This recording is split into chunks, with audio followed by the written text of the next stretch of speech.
Hey everybody, welcome to the Friday Night Frenzy. I am Nick. Joining me is very special guest Falco. How you doing, buddy? I'm doing all right.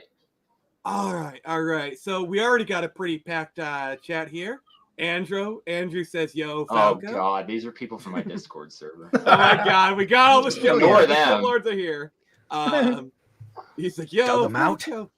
New phone. Who dis? Chris." Just going through, a powerful moment in the Dreamcast history.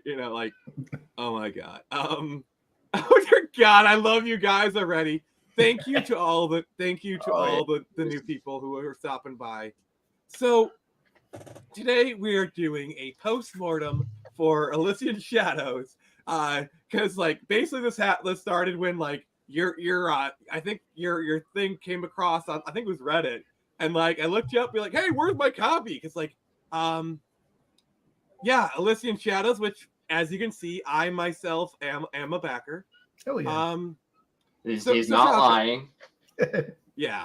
Yes, you can. The proof is in the pudding, if you will.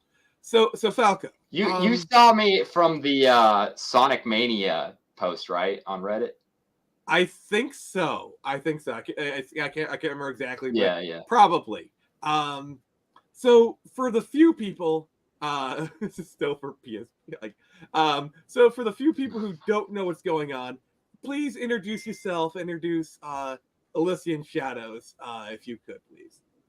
Yeah. So my name's Falco Girgis. I was the founder and the engine and toolkit kind of tech lead engineer guy behind Elysian Shadows, and the game and the whole thing started out. Are you guys familiar with adventures in game development? I mean, I'm familiar with Sonic Adventures. Okay, yeah. So it all started out. We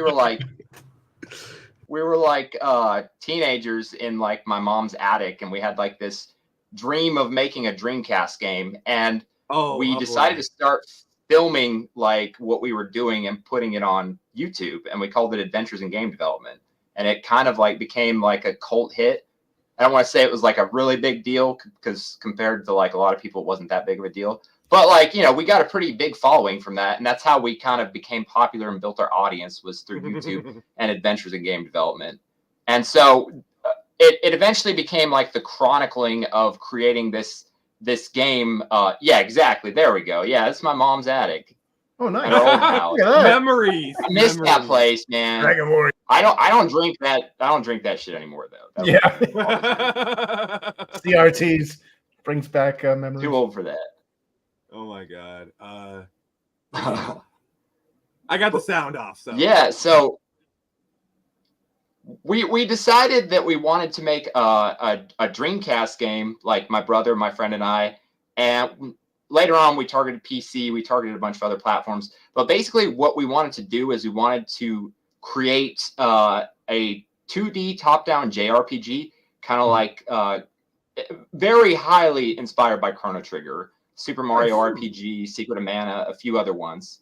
The initial vision was just to create an old school kind of pixel arty thing. But later on, from the comments on YouTube, shit talking us and saying, oh, this looks like some RPG Maker piece of shit, and all that, we decided to rebrand to kind of being a next gen 2D RPG, doing the HD 2D thing that Octopath Traveler wound up doing. Yeah, I was actually going to say that. You guys are about 10 years ahead of that curve.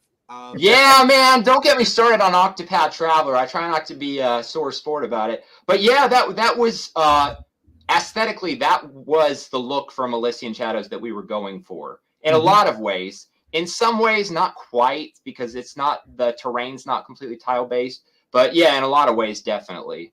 Dude, I can't even play Octopath Traveler because I pick it up and I'm just I'm looking at psychoanalyzing the dynamic lighting as an engine developer, doing ES for so long. I can't focus on the game. I'm just looking at the tech oh, that's a fake shadow. Oh, this. And there's a negative spin because I'm slightly jealous, but I'm trying to. Yeah, that's the curse. You got infected with a computer virus. No, well, you've seen the man behind the curtain and you can't unsee it.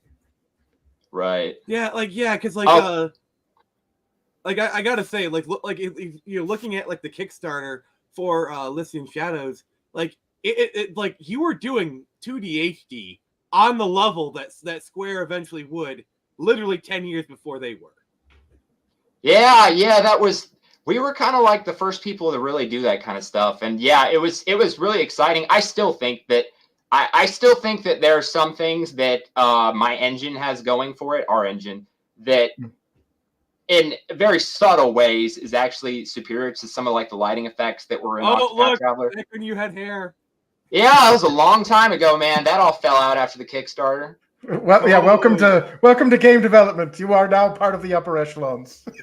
Dude, like our artist also went bald. Like, yeah, it just happens. Oh dear God. Well, I mean, if it's any comfort or consolation, it probably isn't. But I've learned that if somebody like a bigger corporation or whatever rips off your idea, you know you have a good idea. Right. You know what I mean? Like, even though you did it first, somebody with more resources came in and beat you to the punch. It still means that you had a good idea. Right. And man, Octopath Traveler uses the Unreal Engine. So like, they had like a lot of prefabbed shaders and effects, that we had to do from scratch. And like, for me, trying to reproduce them on the Dreamcast or the Ouya. I have a funny story. Not to mention, like, you were programming for hardware that had like 0.1% of the power of some of these systems. Right. Speaking of that, man, there was a really funny story with Ouya, with the Free the Games Fund. Go at ahead, first they wanted us to be exclusive to the Ouya for 6 months when we did the Free the Games Fund. But then we're like, hey, what about the Dreamcast? Like, can we also release on Dreamcast even if we're exclusive to the Ouya? You're not competing with the Sega Dreamcast, are you? They're like, no, we're not competing with the Dreamcast. The Ouya will be the better version. And we're just like, they said, yes, we are competing with the Sega Dreamcast. That'd be pretty funny. Scared the shit out of us. At the time, though, when they said like the Ouya will be the definitive version, I was honestly having trouble with some of like the per pixel lighting on the Ouya's. I think it was a Tegra on its little GPU. Some things that actually might have maybe been easier on the Dreamcast. I wasn't sure. Still not positive, but wouldn't that have been funny? Wait, the per pixel lighting, are you using hardware TNL or is that strictly a software driven thing? So on like Ouya and like the modern stuff, it's just using fragment shaders. On the Dreamcast, it's all software based. It's all software per vertex lighting. Gotcha. Man. Yeah, because like the Dreamcast doesn't have access to very many modern libraries. Like it's like, correct me if I'm wrong, but like wasn't it like OpenGL, like a very old version? Like yeah. So actually, one of the things I'm involved in is getting like really modern shit running on the Dreamcast. That's kind of like my thing with my like new Twitter brand. Oh, I wish. Like, we've got like C++, 20, 23, like cutting edge, bleeding edge, like C and C++.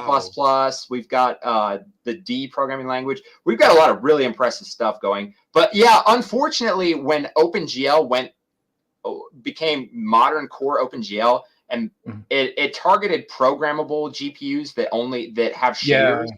And there's just no way around that. The Dreamcast GPU is not programmable.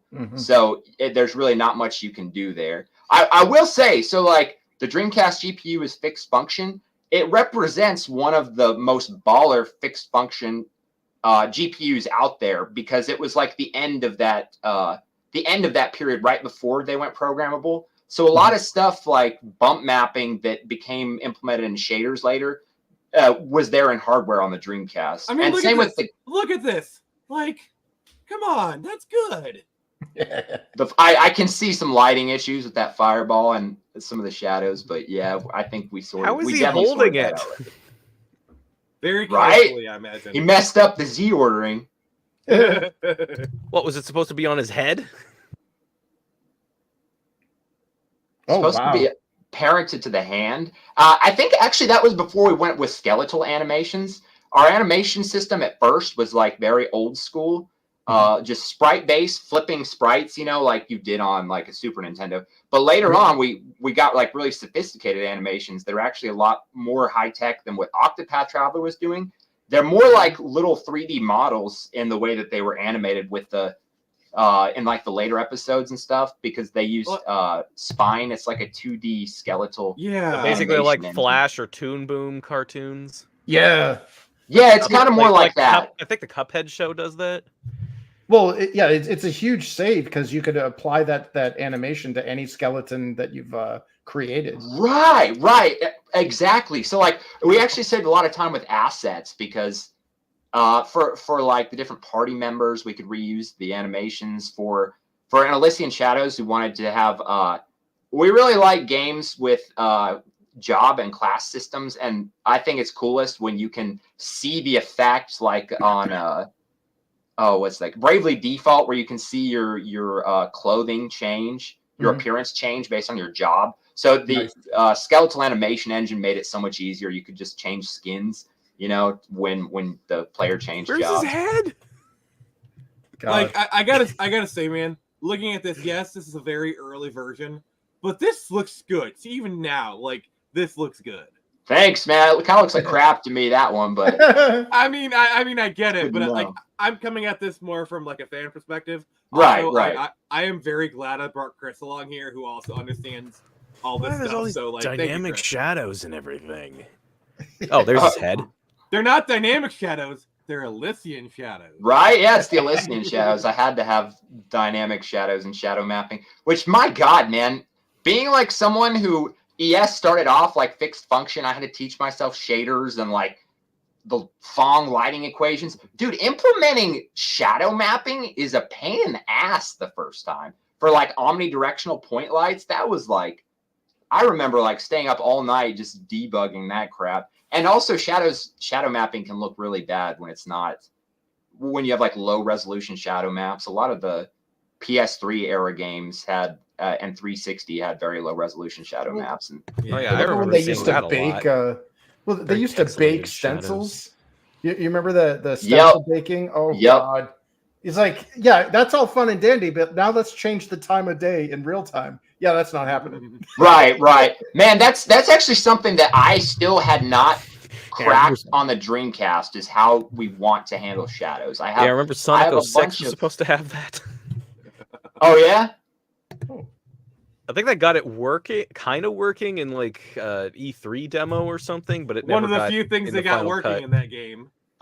Well, yeah, the E3 build was had more features in it, but was more unstable, and that's essentially what happened with the final game. They were pretty much at a crossroads with the deadlines, and they had two options: either release the game with more features and better programming, but more prone to crashing, or release a more unfinished build with a lot of bugs and stuff, but is like crash free.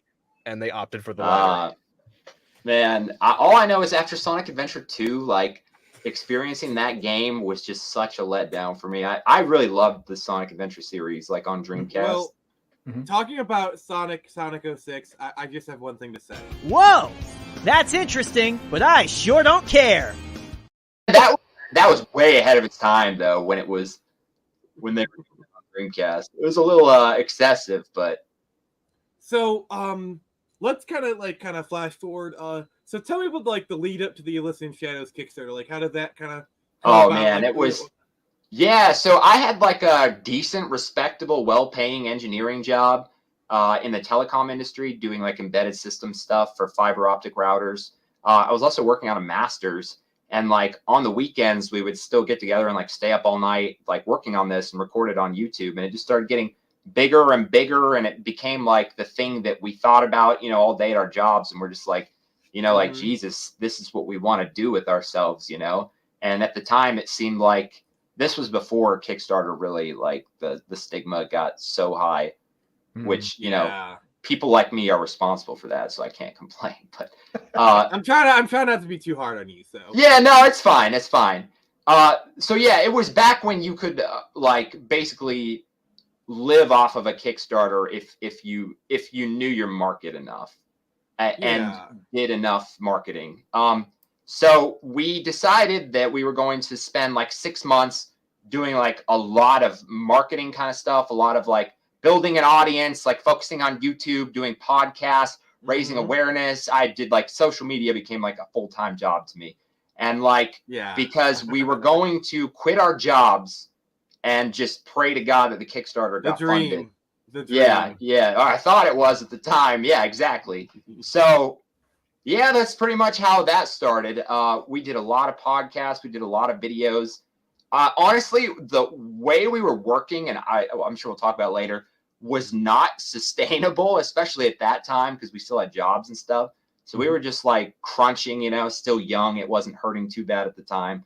But yeah, a lot of all-nighters and stuff like that. And then we had a countdown to the Kickstarter. Well, one of the things we did that I think was smart with the Kickstarter, well, first of all, we built the brand ourselves on YouTube. So we didn't have to rely on too much press to cover us because we had our own thing with Adventures in Game Development. So it was kind of organic the way we built it. And another thing that I tell people to do is we had a countdown on our website to the Kickstarter. Like, okay, the Kickstarter is launching in like 5 months, you know, and it had a real-time counter so that people knew, okay, 5 months from now, they're going to Kickstart. Not just someday we drop it out of nowhere, you know. So it's kind of in people's heads, you know, like, don't forget, we're going to be Kickstarting. We're going to be Kickstarting every episode. You know, we're working towards the Kickstarter to get people aware, get people ready, stuff like that. Funny story, when the countdown hit 0, we were still working on the Kickstarter page. Oh my God. And we weren't freaking ready. So I had to go on a live stream, and try to talk to the audience who's like, where the hell's the Kickstarter? And buy us like half an hour of time so the other team members could finish up the Kickstarter page. You had to dazzle them. Yeah, jazz hands. Like, I gotta be honest with you, Falco. Like, hearing you talk about this stuff, like, I'm getting, like, that sounds exactly like the comic book, like, Kickstarter comic, like, and Chris, doesn't that sound like exactly how we do it now with, like, you know, the comic book stuff? Mm-hmm. I got to say this, though, just to add to that. What you guys are creating is clearly something from the heart. And I think that's why the AAAs are kind of going the way of the dinosaurs to make room for the mammals. Because, no, seriously, like, I mean, I'm being all sincere here. Like, the indie spirit of development is one born out of passion. Whereas somebody who's been in the AAA industry for a decade, it's so soulless. It's so like you listen to game pitch meetings and they're literally just recycling stuff that has been in existence for over 20 years. Nobody is like, hey, I want to do this. You guys are literally suffering through, building in things that nobody gave to you. Like you had mentioned earlier about how, the Unreal Engine had provided Square with all the stuff shapes. I was dying for. Yeah. And I mean, maybe this is my own warped perspective, but I think in order for art to truly be great, one must suffer to create it. And you guys have clearly. I definitely feel that. And like, to get real here for a second too, honestly, when we didn't deliver on the Kickstarter, that's kind of why it really screwed me up. So, like, full disclosure, I was really depressed for a long time. I hated myself. I didn't program for a long time, man. I took it very poorly. And, like, the people who said that Elysian Shadows was all just a scam, that was what hurt the most, because we had like Adventures in Game Development out for like 10 years. You know, you could see us like bleeding for this game, like leading up to it. Like we didn't like decide to like scam some Dreamcast fans for like 10 years straight, you know, going on YouTube to like the scam, you know. So that I took very personally. Yeah, well, so I guess that pitfall. Sorry. I guess that kind of leads into the white elephant in the room. Yeah. What the fuck happened to this game? I'm you know. All right, so it's a long story. So up, Eddie. Yeah, it's top level. What happened is basically we ran out of time and did not deliver and ran out of funding. There's a lot more shit that went down, like their drama with teammates, stuff like that. Yep. But once we ran out of funding, especially like take for example our artist who, man, Patrick, he bled for this. He was there through everything. I remember that guy. He was a riot. Yeah. Actually, like, people don't really know this, but like, we made, I forget exactly how much we made. What, like 185K on Kickstarter? We had to divide that. I still have it pulled up. Yeah, you made 185K. We divided that among like the entire team, right? So like by the time we all got shares of it, like it was a significant pay cut for pretty much everyone. Actually, I had to charge up credit cards to be able to pay the bills several times. I was an engineer. I was making an engineering salary to get God. And I had a house. So I lived in Alabama, so like the cost of living was much lower. But for me, I was making like 70K. To get the 185 divided by 6 or 7. People don't realize, they think we just lived it up and blew it all on cocaine and stuff. Like, no, actually, it was actually just like bills and like. Honestly, given what you went through, you probably wish you had blown it on cocaine and hookers. Right. Well, that's kind of the pitfalls of the indie sphere, is that because you're wearing many hats. You're not just the engineer on this team. You've got several other roles.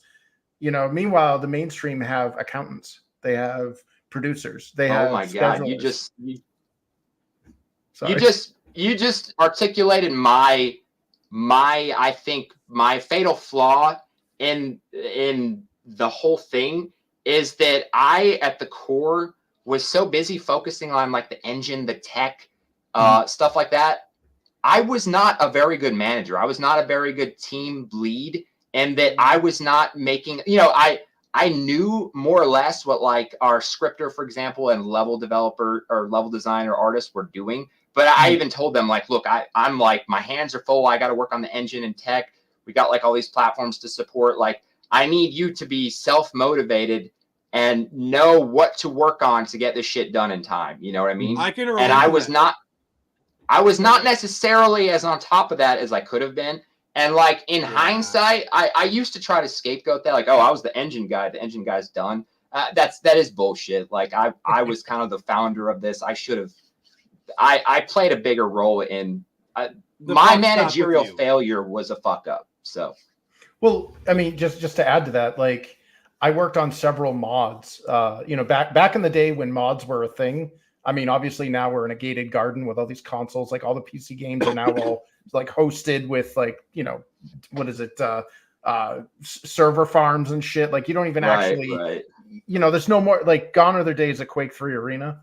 But like I was on the those. PC, we have like Nexus mods like taken down like, defensive, Yeah, but the thing is the likelihood of those mods succeeding was like 0.0. Like you might as well try to buy a Powerball ticket, because you get a bunch of people that have the passion, they have the drive, and hell, they have the talent. But like you said, you're now forced to do managerial stuff. Dude, you're an engineer. Exactly. Why the hell? Like that's a burden you probably shouldn't be shouldering, but you're suffering by doing that. And as a result, it's a roll of the dice because you didn't sign up to be a manager. Like right. And yeah, that was maybe I did. So, Lug, you've been pretty quiet. And do you have any questions for Falco or anything you want to add?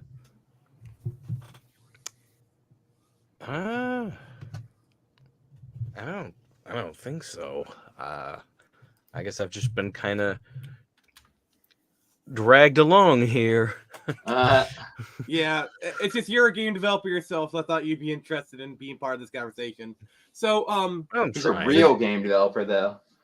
So, like, Falco, like, when was like how far along? Like, what year was it when you kind of realized ES was dead, so to speak?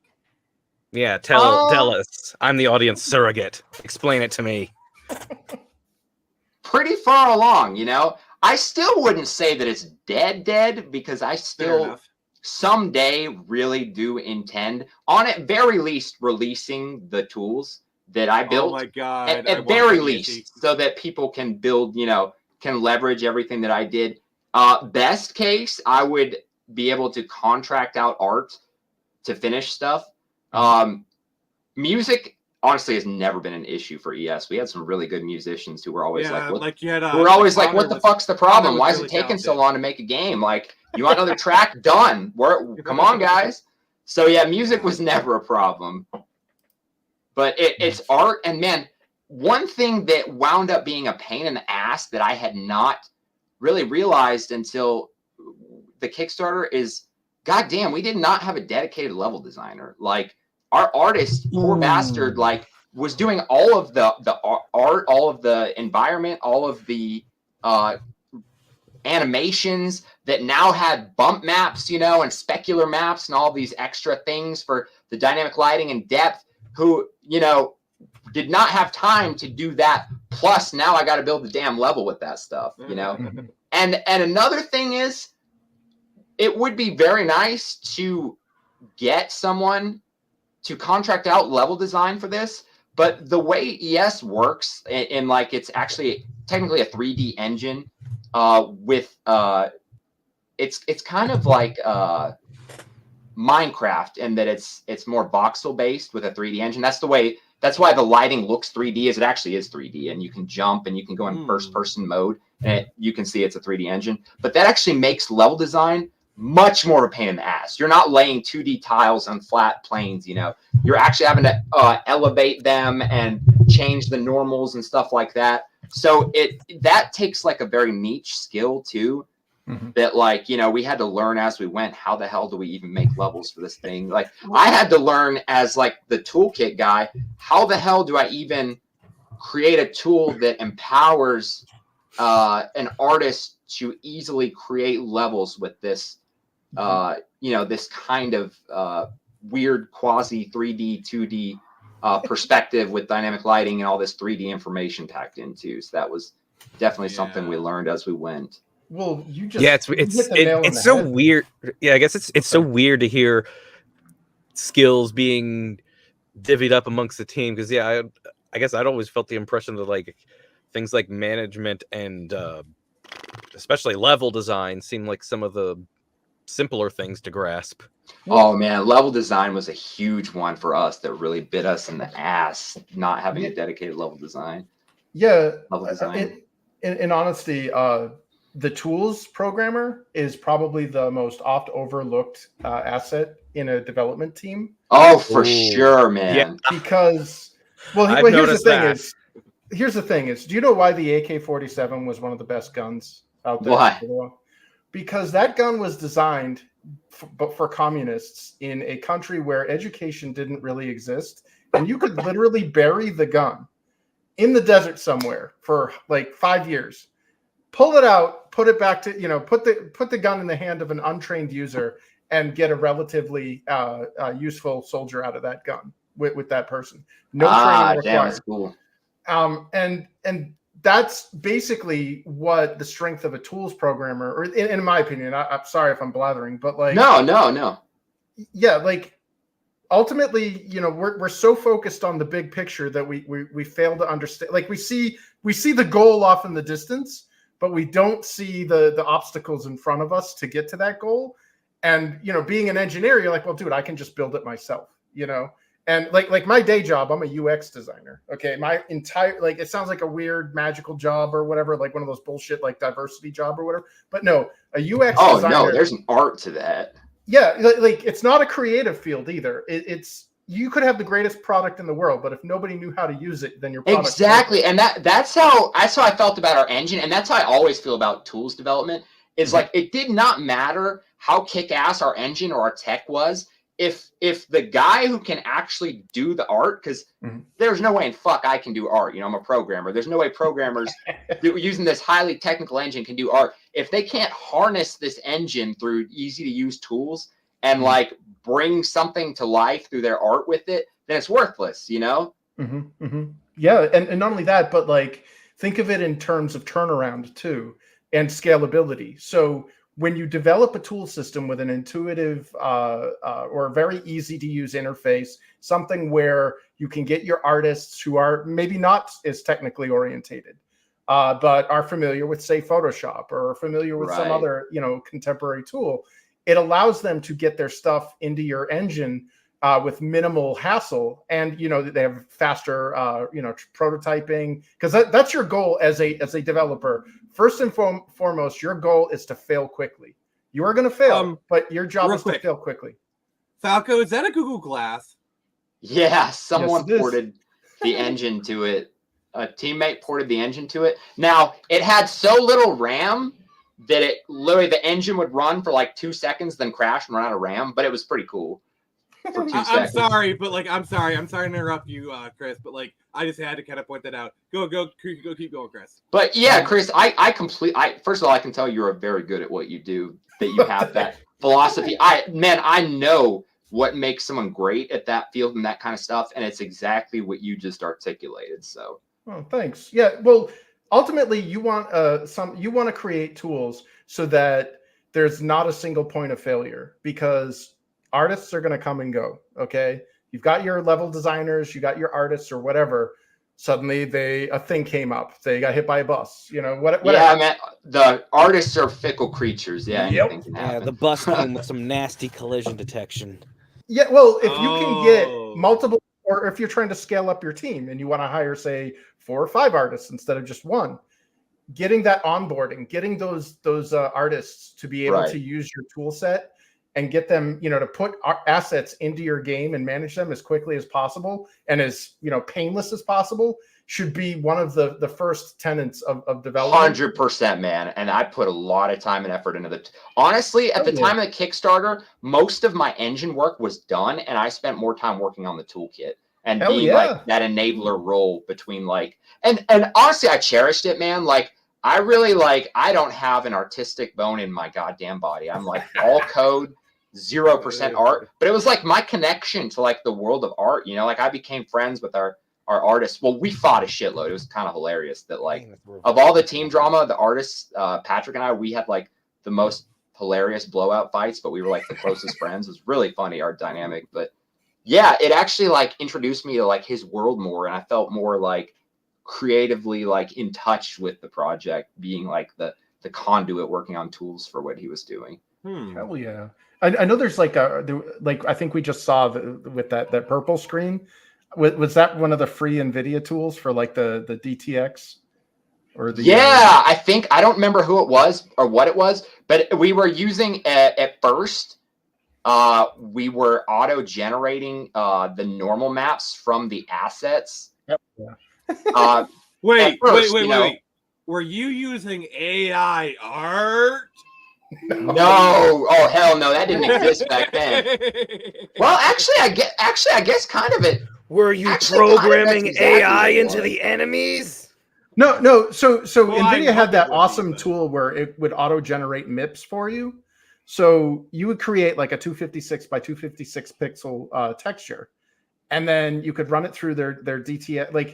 I want to remember. I can't remember was it Targa files? I can't remember TGAs. It was one of those image files. You pop it into their little magic box tool, and suddenly you get 128 by 128, 64 by 64, and it was a godsend. And then on top of that, they had the normal mapping, which they did. Man, I need to look into that. Yeah, and you can paint on the normal map. So you know how you could see the purple, you could actually paint in the elevations and the declinations. Oh my god, that's what we needed, because we didn't have time to hand paint all of the normal maps, and it's not always perfect when it's auto generated. And our artist had an ego and wanted to do everything himself, every pixel by pixel. So that would have been the perfect blend of just auto-generated initially and then touch it up. Yep. Oh, that's exactly what I wish I would have known about that back in the day. Oh my god! And the fact that that was a tool that existed at the time that he could have used, that's hilarious. That's hilarious. Yeah, straight up didn't know. We used to use Mudbox, and I think at one point was it? God, I can't remember. What's the big 3D modeler now? Or I think they use NURBS. It's a NURBS painting tool. It's not Mudbox. That was the El Cheapo version. I can't remember. You're creating a super high resolution model that auto generates normal maps, and then you can export the normal map onto basically a texture or onto a material that you could wrap onto a lower poly. Damn. And cool. Yeah, and you basically, with all the normal mapping information, you get like a lower poly model that looks like the high res, super high poly model because of the way that the normal maps were all baked in.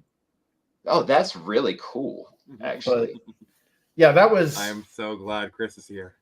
So yeah, sorry, I don't I know should how have, much. No. I wanted you to do this. I wanted you to geek out because, like, I wanted someone who could speak to Falco at his level. So that's why it was really important for you to be here, Chris. Ooh, should have consulted him when I was working on the engine. Yeah, sorry. I mean, a lot of that's probably useless, especially if you're doing terrain, because a lot of your normal mapping is probably generated on an image basis. You know what I mean? You're not actually sculpting a huge right. But the model. characters and the skeletal animations, actually, I do think that would have. Oh yeah, that would have been pretty cool. So you do the Kickstarter, it's successful. Kind of what happens after that? Like, obviously, you got kind of divvied up.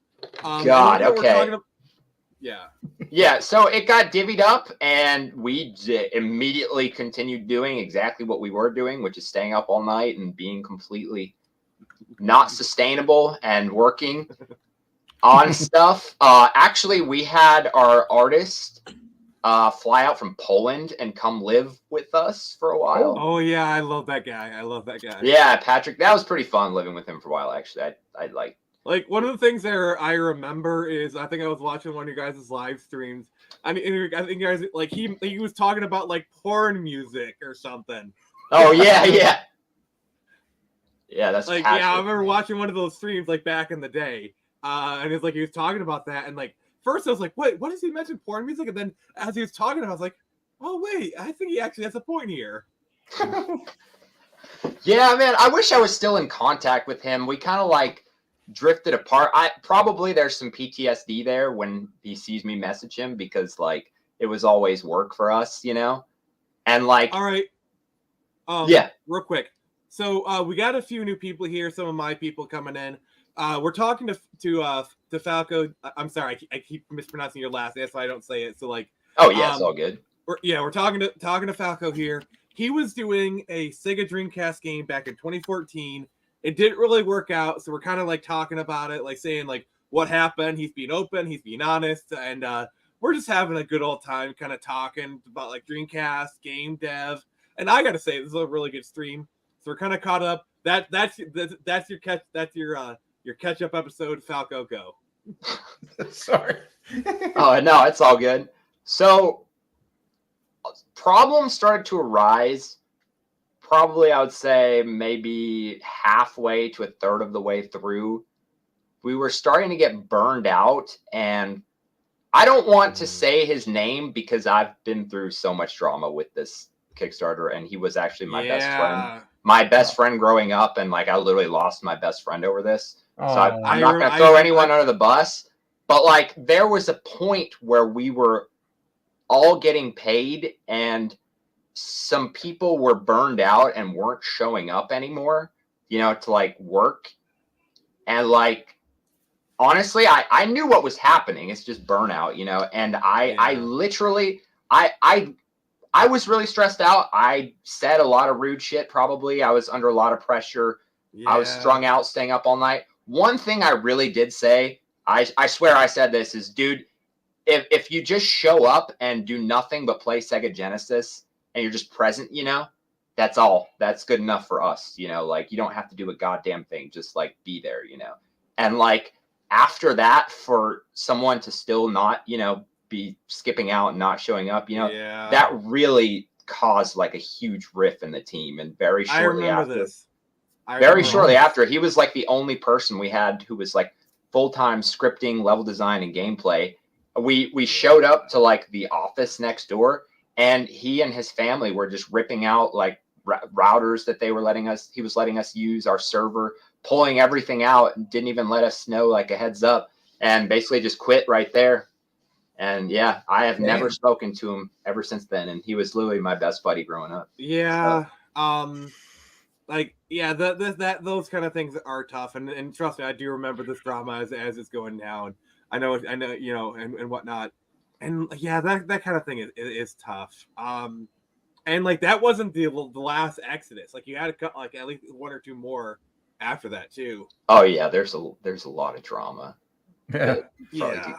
We had a musician who, yeah, I'm not really sure what happened with our musician. Shortly after the Kickstarter, he made a post, didn't even tell me that he was quitting, saying that like he was quitting due to basically me, my personality. And I know of the person you speak of. I was actually friends with him for some yeah, time. I was like, the thing with me is I was really fucking confused at that time.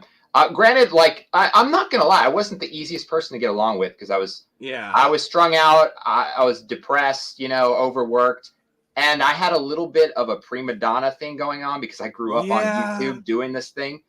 But the relationship I had with him was like the best of the entire team, right? Yeah. Patrick and I were always like screaming at each other, you know, and he had no problem with me. But this person, I didn't even know that they harbored these feelings towards me. Like, for all I knew, like, we were fine. So that was kind of strange to me. Yeah, and like the thing about me is like I was on a rival Dreamcast team because I was part of Coraline's hypertension project. Trust me, I have lots of tea I can spill about that. Oh, I wound up being friends with Coraline a lot later and like talking. Oh, she's a great person. Yeah, like, yeah. Like I'm not gonna like I have some like she's a great person and I love her to death. You know, like Jason, I'm kind of repairing that relationship, but yeah, like I was and like that person, I guess we're not naming his name, but like he joined Team Hyper for like a minute, and like he was gonna do some tracks, and like I was actually friends with him during the time, so like I know I know all about that kind of stuff. Yeah, yeah, and I honestly I have nothing but good things to say about his work. He was extremely talented, and he really got the music that we were going for, which was we wanted to do with the musician. Yeah, he was a great musician, and we wanted to mix old and new the same way we were doing like next gen pixel art. We wanted to mix like chip tunes with like fucking rock and like synth music and like Depeche Mode meets like NES and Super Nintendo. Yeah, like me and he got it like that.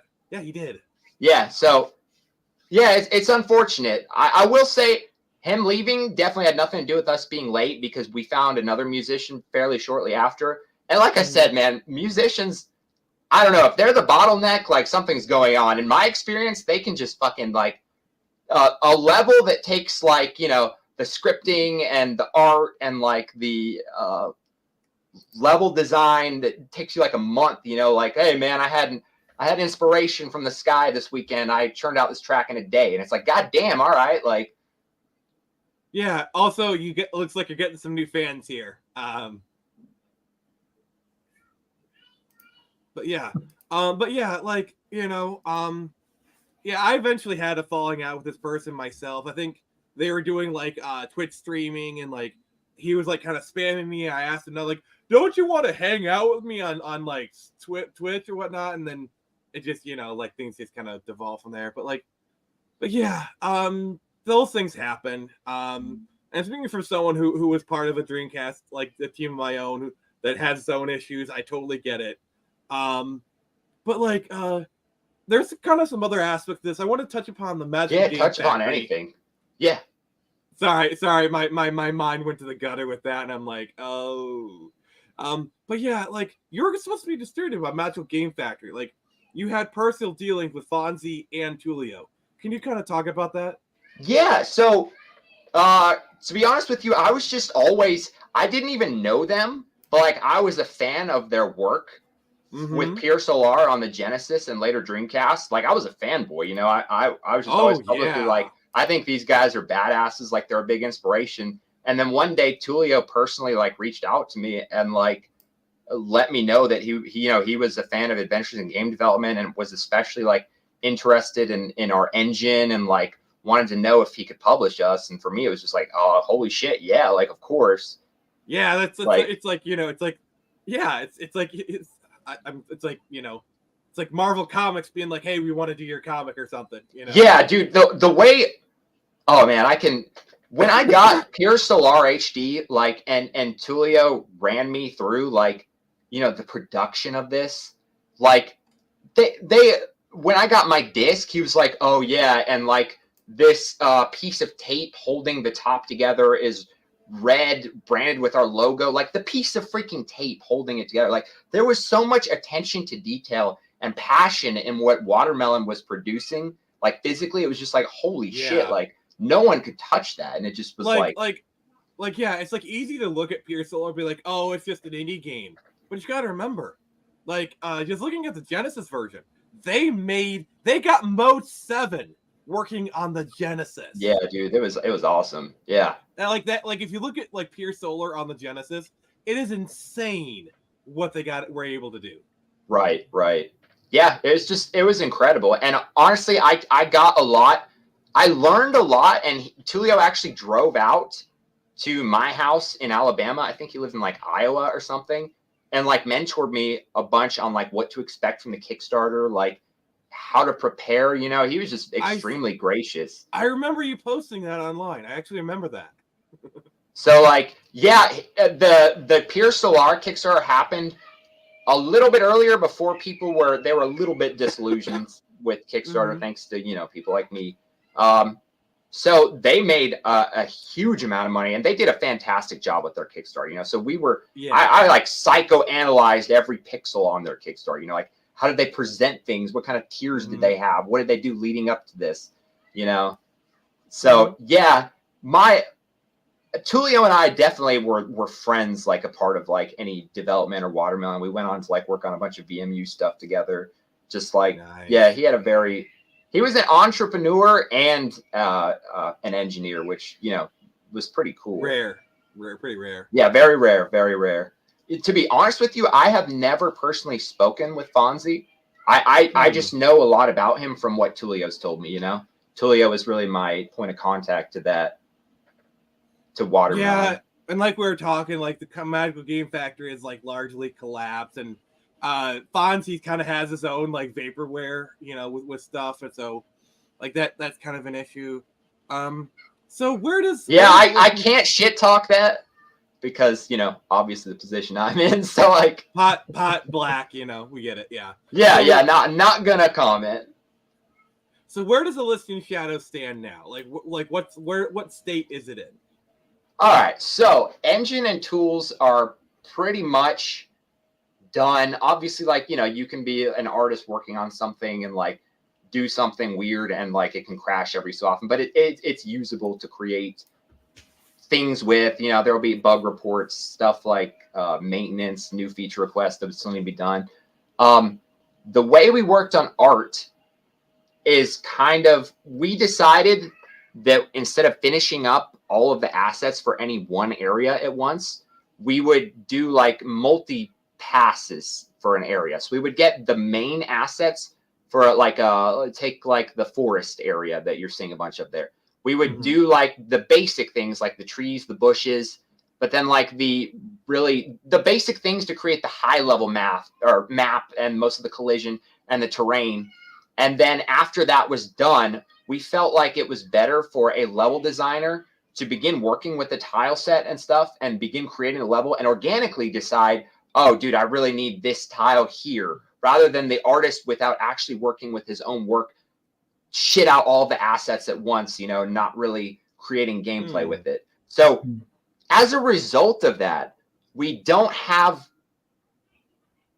very densely populated areas, but we have a bunch of disjoint areas and biomes that are the highlights of the game at almost demo level quality, but they look kind of bland. Like they don't all have like 3D information for like the normal maps and stuff. They don't have like, you know, there'd be a lot more aesthetic tiles like flowering, ivy on things, stuff like that. Is a pretty common occurrence. Yeah. The sad thing is I think we had a good plan doing it in parallel like that, where what we planned on was the artist would work on one area, finish it up like, I don't know, 50%, then the level designer would come behind them, start working with the tiles, you know, and feature request new tiles to finish up that area while the artist has moved on to like the next area. But funny story, the artist was the only person who could make the goddamn levels. There was nothing to parallelize to begin with. So like our like scheme was just like fucking moot at that point because he had to basically design the levels himself. So like that was So if you had to estimate a percentage of like of how much is done, what would you say? And granted, for the record, this is an estimate of percentage. Yeah. I understand. Let's see. That would I'm gonna have to break it into categories. Okay. Just to make more sense of it. So like the engine and tech, I would say 90%. Art, I would say, oh God, I would say probably only 50%. Just because like, dude, there's so much shit we still need. Like there's like, like all the different variants of like potions, of restorative items, of like inventory shit that we did not, like we had like one mushroom that's good enough for now, like turn it green, like fuck, that's the better mushroom, for now, there's a lot of stuff that you would have in larger amounts in JRPGs. I would like to have more diversity in the enemies as well. Like once we got a few for an area, we tended to move on. So yeah, I would only say like 50% there. Music, Okay. like 80. Level design, not that much, man. Only like 30, I would say level design. Oh wow. Yeah, level design really bit us in the ass. ES was supposed to be a very big game, and level design was a huge bottleneck. Gameplay much better. Like we have a full working combat engine that I think is pretty good, and like changing classes, leveling up, all the core mechanics are there for the areas that we do have. But yeah, we just don't have like the assets diversity and just the sheer volume of assets that we wanted to make like a 60-hour JRPG. Wow. Do you have any kind of end-to-end proof of concept? Like a very small encapsulated slice of life? Oh, Like I would say kind of we tried to do that with the first forest area. You mean like kind of like a demo area? Well, yeah, vertical slice. Well, yeah, okay, so vertical slice has been corrupted over the years. A vertical slice used to be a proof of concept, a slice out of your game, essentially.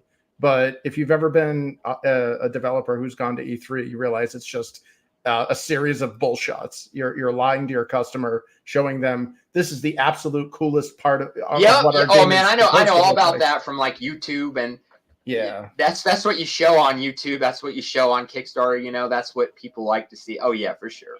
Yeah, but like one thing that I know has helped me is from a development perspective, and this is having friends that were producers, was obviously you want to avoid feature creep, you want to avoid scope getting out of hand and all that, but like getting bite size, like defining what your pillars are for your game and then compartmentalizing it into something that you can show in a vertical slice or a proof of concept that's in its encapsulated state, and then say, great, this is what we want to do, now let's do it 100 more times.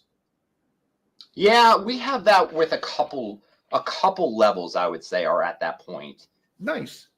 I would say not as much as I would like, for sure. And they would definitely need polish. I wouldn't say that they're demo quality, just because, like, man, there's little things like the physics engine was like homemade. And oh my God, it is so hard to make a physics engine stable. Like it can work right 99.9% of the time. And then you fucking like rotate and collide too many barrels together, and then the physics resolution fucks up, and then you go shooting off the screen. Shit like that is why I never released a demo yet. Like things like that definitely need to be fixed. And then is ES in any sort of active development, or is there any plans to put it back in active development? There definitely is plans. I don't know exactly when I'm going to like literally pick it up and say publicly I'm working on it again. One thing that I did do is I've been doing a whole bunch of Dreamcast shit lately. Mm-hmm. And this was going to have to be done for ES. Like, for example, I wound up using like the latest and greatest C++ 20 in the engine towards the end, which wasn't even on the Dreamcast at the time. So like, there's some stuff fuck it, I'll do it myself. Yeah, there's some stuff that I've had to like contribute to the Dreamcast scene, and I've been like really involved with Callistios and like to get things that I would have needed with ES. Those were the first things that I contributed to Callistios, was that kind of stuff that I was going to need myself. Like there was things in like the standard libraries broken that like the game would have needed, and yeah, all kinds of stuff like that. So I've been, most of my like free time and energy has been spent in the Dreamcast community working on like back end stuff, the dev kit and SDK, which, you know, it's been like really rewarding to me. It's been fucking awesome, honestly. So tell us, why Dreamcast? Like, why do you develop for the Dreamcast? Why do you develop for a over like almost 25-year-old console? Like, oh, why? dude.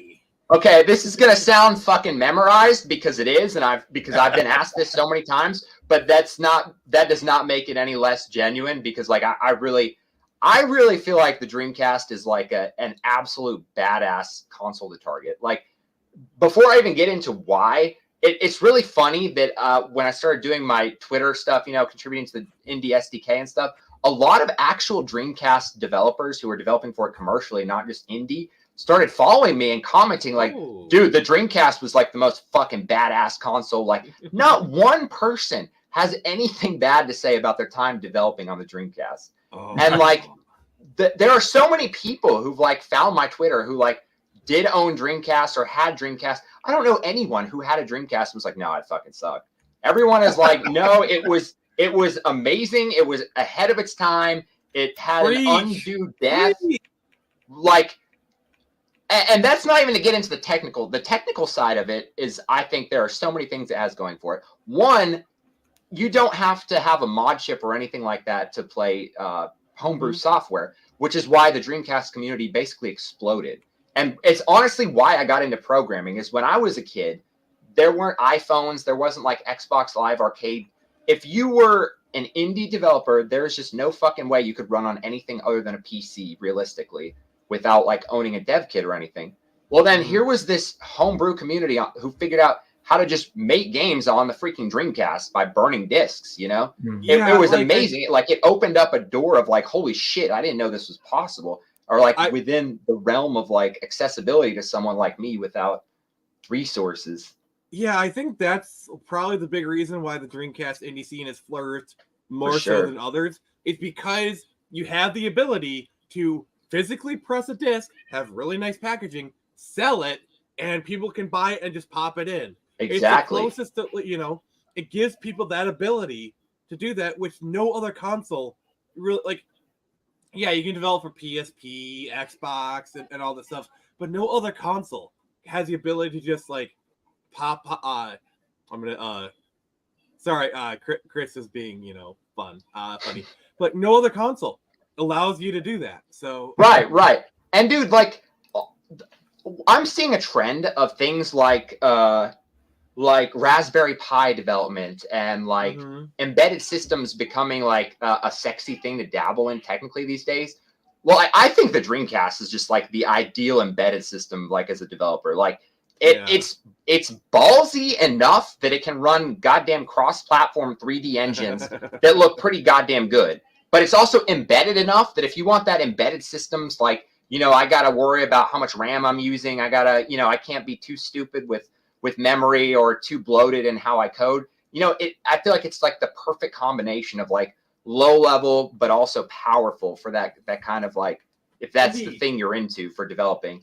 And another aspect that is like, it's deep in the Dreamcast development lore is like, dude, it was underutilized. Like the Power VR chip has a lot of shit that it could do that wasn't even mainstream back in the day. There's a lot of effects that weren't really used that much. I just think like the true like swan song for the console has just never really materialized. I think there's a lot of shit that it could have done that just due to its premature death wasn't really seen on it, you know? And like that, like, yeah. Like, are you familiar with like the Chinese handheld scene? Which handhelds? Oh yeah, a little bit. So this is a Miu Mini Plus, and like there's a lot of these like emulator handhelds like Ambernick, Miu, like also like the Steam Deck. Like I feel like handhelds are really coming back in vogue. because like you got the Switch that came out, and like the Steam Deck's kind of doing its thing. Yeah, it's true. Feel like handhelds were kind of dead for about 5 or so years, but like now handhelds are coming back, and I don't know, I just find that like kind of really interesting. Oh, it is. Yeah, actually, like my second platform that I developed for, as that's not just the Dreamcast, is also we target the PSP, and I still like develop a little bit. Like all my personal projects that are app level still run on the PSP and PS Vita, and that community is actually really cool, really supportive, and like I love my PSP. Oh, you do? Oh yeah, that's a really cool scene. They've been really good to us, man. Some scenes like I dabble in a lot of stuff. I like all of like retro hardware and like computing. Like I've literally shown up to communities before and been like, "Hey guys, I work on the Dreamcast Indie SDK, and I'm just here to spy on you to see how good yours is." And like, man, the PSP scene, they're like, "Hell yeah, man, come on in. You want to see some cool shit?" Like, no problem. Like, yeah, they were just really welcoming and inviting, and yeah. Yeah, it's just like I like the PSP is a good system. 3DS, like I think the 3DS is going to be becoming like a major homebrew platform because like that's just wide open. N64 is another pretty good. I've got some friends in the N64 scene, and they've been doing a lot of really impressive stuff lately too. There's a funny story with that.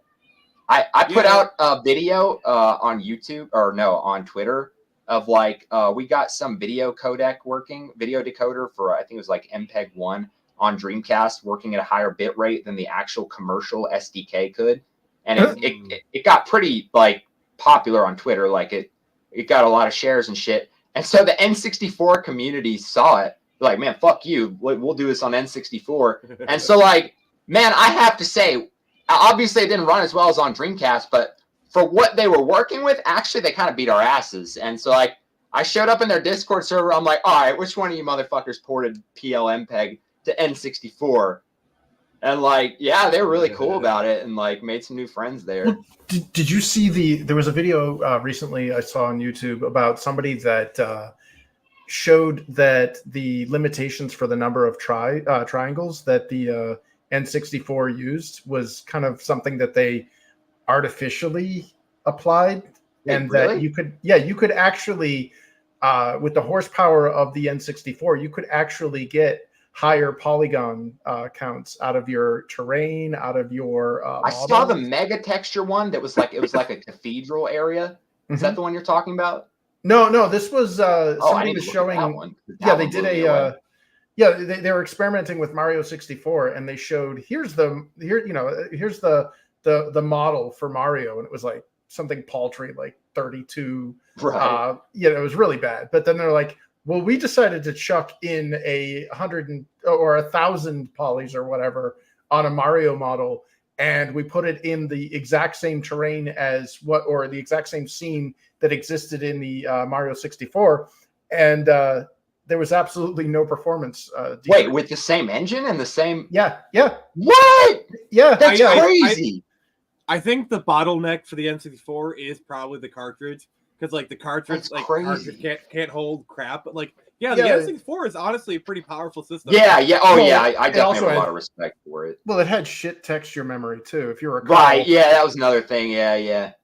It was kind of crazy, like some of the stuff. Like it had some really shitty bottlenecks, but then like it had this like semi-programmable like proto shader GPU like DSP processor. It's like, what the hell? Yeah, it's just a really weird one. So as a person who is as intimately familiar with the Dreamcast hardware as anyone else, what do you think are some of the Dreamcast bottlenecks? Oh man. Okay, so without a doubt, the shittiest thing on the Dreamcast that like anyone will tell you this is our goddamn sound processor, the Ouya. That thing is like the slowest piece of shit that like just we love every aspect of the Dreamcast, but this thing is like it's like a 25 megahertz ARM processor, but it doesn't have a cache, right? So like effectively it's more like 4 megahertz. It's just like this slow ass miserable piece of shit. And like it's the only part of the Dreamcast that you can shit talk and like, not feel any little bit of guilt for like, hating on the Dreamcast, because it's that's the worst part. Well, it's not like the GBA or anything. I mean, that thing's sound chip was awful. Oh, was it? Oh my god. Yeah. Yeah, and then I got to go back and listen to some like Super Nintendo ports on GBA then and listen to. The other problem is like basically they had like kind of like a Super Nintendo sound emulator that you had to like run everything through that made it like even worse. Oh God. Oh yeah. Yeah, dear God. So I don't know if you saw some of the earlier videos. There is an Ouya controller lying down there, and I'm just using that as a segue, kind of talking about like you had some feelings with the Ouya. So like, yeah. We were like early, we were always of the opinion like I'm writing a cross-platform engine, already had like the infrastructure and the architecture there to abstract away other platforms, and we were having a lot of obviously success with targeting niche platforms that just had diehard fan bases. And like obviously like look at the Dreamcast community. And we found a lot of that also in the Ouya scene. So we were like early adopters of let's try to target the Ouya. It had a lot of that kind of energy at first. And so we applied for this thing called the Free the Games Fund that was like if you get successfully kickstarted, they would match you. I forget exactly how much they would match. For us, it was $150K that they would match from the Kickstarter, that is a shitload of money for a game like ES. That could have kept us afloat like another year. So we were successfully kickstarted, and we were the highest Free the Games funded game like in the history of Ouya. And it was going to be pretty sweet. And then Ouya just kind of like, it just kind of like died. Like, it wound up getting picked up by Razer. I'm sure you guys remember. And then at first, Razer said, hell no, we're not honoring the Free the Games Fund. Like at this point, we were like in the middle of the Kickstarter, and they're like, oh, hell no, we didn't make this deal. And then actually, to their credit, a bunch of indie reporters, like indie press people were writing articles. They reached out to us, hey, did Razer say they would honor that? And I'm like, I didn't want to stir up shit with Razer, but I'm like, no, to be honest with you, they basically told us to go fuck ourselves. Like, so they published stuff, like calling Razer out, and Razer came back and like, it was very obvious that they didn't want to do it. Like they were very begrudging, but they said, okay. And they sent us like a huge contract with like, if you meet all these different milestones and like, then they will give you like partial sums up till your last milestone when you've gotten all the money and some crazy shit. And setting up to fail, basically. Setting up to fail. Honestly, yeah. Honestly, so like halfway through the Kickstarter when we would have needed it the most, those funds, I'll never forget. I had like a meeting with the Ouya people, and I was just like, I'm going to be honest with you. We are not at this point for this milestone in the contract. And they basically were like, okay, cool, bye. And never heard from them that's again. what they wanted to hear. That's what like they wanted that, to hear. Like that was the plan all along. They were perfectly like, okay, cool, awesome, bye. Yeah. That's called constructive dismissal. It's actually totally illegal. Wait, really? Well, yeah, because what they've done is as Nick had said, they set you up to fail. They basically, unfortunately, I think the reason why there wasn't litigation, or at least at the time, none of it was really proposed by indie people, watching this unfold, is because the contract, if there was one with Ouya, did not stipulate that if the company changed hands or if you know what I mean? Because that's some real Disney like, oh, we didn't make those contracts. We just bought the company that made those contracts, so we don't have to pay Alan Dean Foster for all. And it's not in. If it's not written down and it's not in text, you can't. It's not admissible in a court of law. Right. Damn. So, that was unfortunate. Like that hit us that hit us about when we realized like for the first time, holy shit, we might not make it in time for ES. And it was like that money could have like. Chris, question. It could have gone a long way. Do you think at the time, Falco and his company could have had a case for this kind of thing? The reason why I say no is because I experienced something similar. Back in 2006, I joined a indie studio called, at the time it was called Offset Software. They were making a game codenamed Project Offset, and we were an indie studio, and Namco, who at the time I don't believe they were part of Bandai, so it was just Namco, was publishing a bunch of American titles. And about 6 months into development, Namco just dropped us like an unwanted baby in the goose. Yeah, just boom. We were out high and dry. And we were like, what's going on? And it's because Bandai and Namco had merged, and they didn't have to honor any of their, like, they were doing an audit, and they're like, yep, this is no longer, like, when Bandai did its acquisition / merge, they're like, yeah, this is not part of, our future roadmap or whatever. So just get rid of it. And they cut ties with a whole bunch of American game developers. And if it weren't for Red 5 Studios bailing us out, they kept us afloat. They contracted out all of the employees while the founders of Offset Software were shopping around their game for another publisher. Had they not done that, we would have all been out. Like, the whole studio would have just vanished overnight. Damn. And there was no legal recourse. Damn, I didn't know stuff like that was like common. I didn't know shit like that happened. Oh yeah. Yeah. So the chat's really wanting to do a Q&A. I was going to do it at like 7:30. Come on, you knew what you. Oh yeah, by all means. So, all right, chat, Q&A time. If you got any questions for Falco, you want to curse him out, you want to ask him where it's got, all right, here you go. What? Well, first of all, I don't know if static reflection is coming to C++ 26. And if it's not, I'm about to swap to Rust, because that's the number one thing I'm looking forward to. It's a C++ feature that lets you like introspect types at runtime. That honestly, for like a level editor, like something like Elysian Shadows, that feature would be extremely useful. See right there where those are variables that you can modify in the level editor. If C++ 26 had static reflection, stuff like that would be like basically auto-generated, where you can modify variables in the engine in a UI toolkit. It would be extremely nice. All right, so this next question is, who's your favorite Jesse? That's Jesse from Discord. I guess you are. All right, and then the next one, I actually do like this question. Falco, will you rewrite ES and Rust and port to PSP? Oh my god. Dude, it already should run on PSP without having to rewrite it in Rust. Yeah, because like the chat was like really like, Rust, we want it in Rust, yeah, man, they love the Rust. You could always bring it to Unity.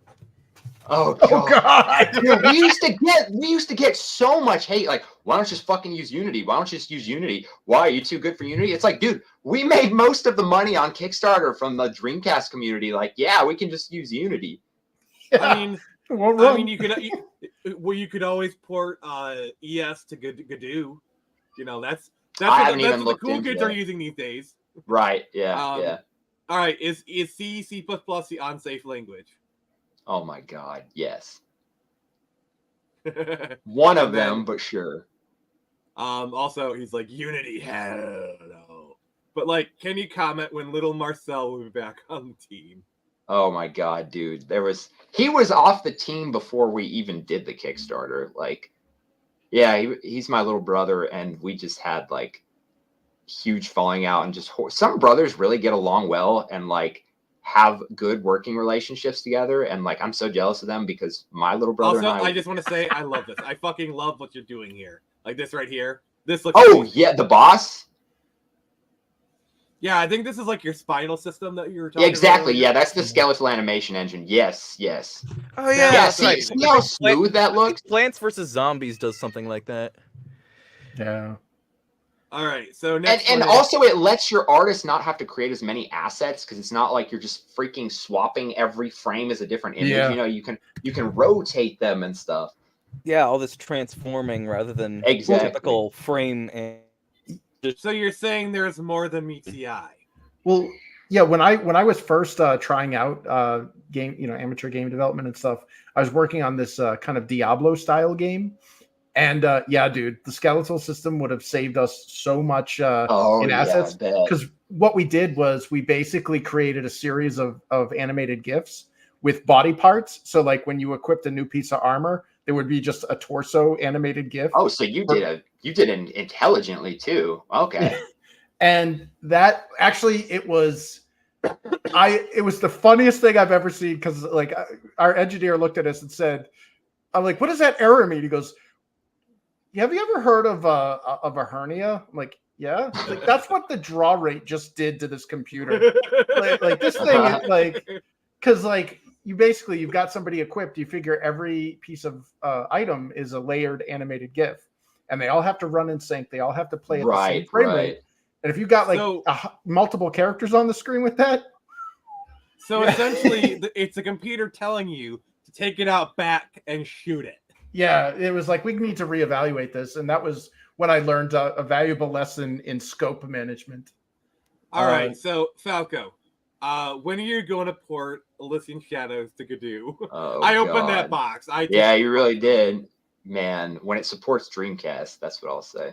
Oh, okay. I can respect that. Speaking of Dreamcast, do you like the VMU? I absolutely like the VMU. Dude, I have like a collection right here. Just like Windows on hand. CE. So I gotta be honest with you. The thing that I love about the Dreamcast is so much untapped potential. Like, especially knowing what they had planned, like the zip drive, the MP4 Oh, player. dude, I know. Mhm. Like, if you can read the hardware docs and see, like, oh, the VMU, like the protocol is supposed to support like arbitrary storage for like fucking removable optical drives for. Oh, you know that the one of the biggest complaints, like, oh my god, the controller only has one analog stick. Well, from day one, it actually, the protocol and the hardware supports the second analog stick, and Callistios for Dreamcast are the Indie SDK. Yeah, we support the second analog So stick. like Sega could have like at any time Exactly had released the second. It's not like Sega doesn't do that with every console. So it's like Right. Okay. And apparently, so it was noted in the SDK, even though you didn't have a controller for it. Apparently some games like Quake 3 Arena actually did code support for that second analog stick. Oh, and damn. so when indie adapters came out for like DualShock 2 to Dreamcast, you can actually use the second analog stick on some games. That it is turns insane. Out. Yeah, it Here's is pretty my- cool. Shooters Here's were my question for unplayable you. on Dreamcast. Yeah, that wasn't its high point. Well, I will say it did have mouse and keyboard, which that's how I play. You know, I will say Yeah, Unreal same here. Tournament. So I got the actually skeleton Unreal Tournament, keyboard. I will say was usable because Unreal Tournament kind of had like a Metroid Prime style controls where you can kind of like go around and like you use like it had like kind of like Unreal Tournament was usable in my opinion. Well, like here's my question for you. Why do you think the Dreamcast failed? Like I've done Oh, yeah. I I can want to tell hear you. your opinion. Honest to God, I don't think the Dreamcast had a chance in fucking hell. I don't think there was anything it could have done. I think it did so much right. I think that it's Sega's reputation after the Sega CD, the Sega 32X, the Sega Saturn. I was in a Sega household. We had like the Genesis. My dad bought the Sega CD. He bought the Game Gear. I'll never forget him being like, God damn, all these different Sega add-ons. And then like they dropped the Game Gear, they dropped the 32X. And I just remember my dad being like really pissed off. And from that point on, the Saturn wasn't on my radar. The Dreamcast wasn't on my radar. My parents bought me an N64, a PS1. I just never owned a Sega console again. I really feel like they had destroyed their reputation to the point that no amount of good from the Dreamcast could have counteracted the hype for the PlayStation 2. Yeah, like my opinion is basically there's two things that killed Sega. The 32X should have never came out, first and foremost. I know Also, some 32X homebrewers, so like they're gonna get pissed off, but oh, it's powerful. Like yeah. Like if they had just done like this, like the Sega the Sega Neptune, or whatever, like the combination system, that might have been fine.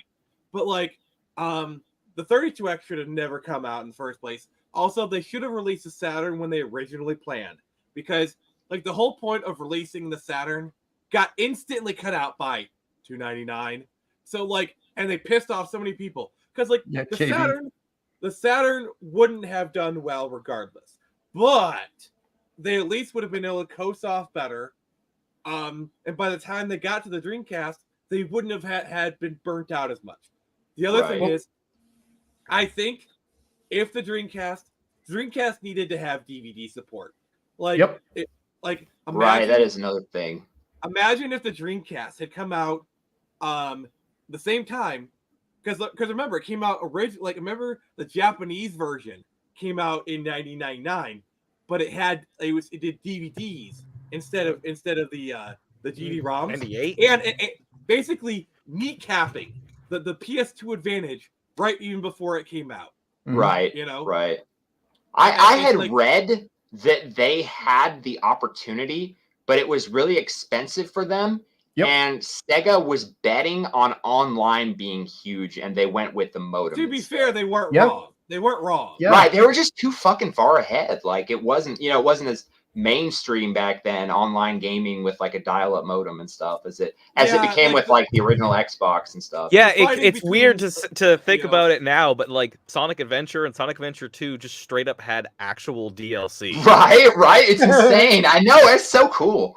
Literally at the launch of the Dreamcast, like at $99.99, you could download Sonic Adventure DLC in 1999. Yeah, man. Well, Sega was always ahead of the curve when it came to the internet, which is funny because the Japanese are about a decade behind us in account management and like online user experience. But like, yeah, they had anyone?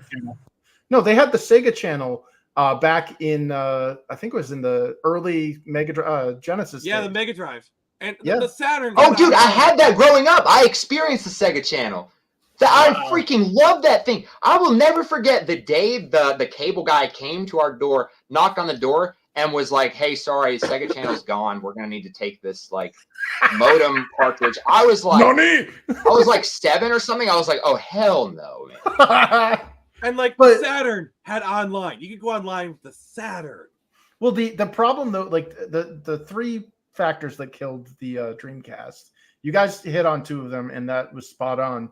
The lack of DVD support, which was a huge seller because a lot of these people bought the PlayStation 2 as a DVD. That's a DVD what player. my family did, dude. Yeah, like literally, the PS2 had no games for like 2 years. It wasn't. It came out. Yeah, well, DVDs were the hot. of the Dreamcast. The PS3 was my Blu-ray player for a few years. Right. Well, that's because Sony owns the patents to those formats. But that's why Sega didn't do it, is because it is expensive. You have to lease out that proprietary technology. It's either from Toshiba and Sony or just Sony for the DVD. I can't remember.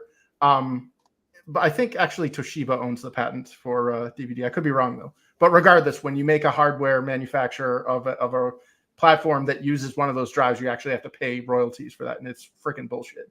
But so there's that.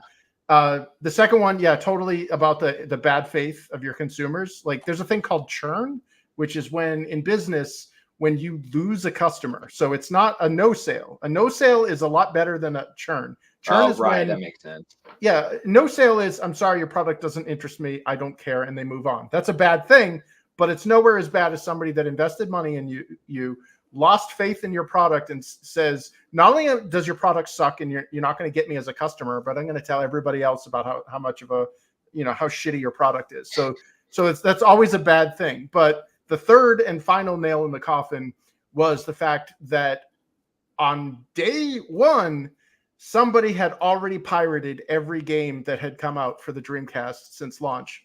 And I think that leads into the fact they didn't use the DVD, basically they didn't use DVD as a drive, which had its own built-in anti-piracy stuff.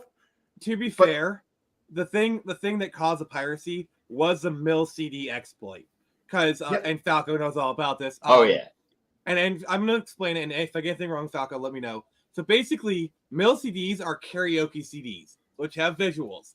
So literally, if they had never included the capability for mill CD, it would be a lot harder to do piracy. So it's a stupid mistake.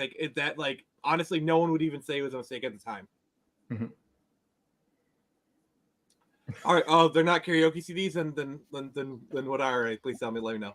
Well, that was actually, dude, Dark is like an authority on that. All right. Oh. Well, educate me then. I'd be more than happy to know. But like, yeah. And the other thing Shit, is, that's what he said. so the Dreamcast had probably the best launch lineup of games. Okay. Mhm. Like, Right. And they were think already you can't- pirated.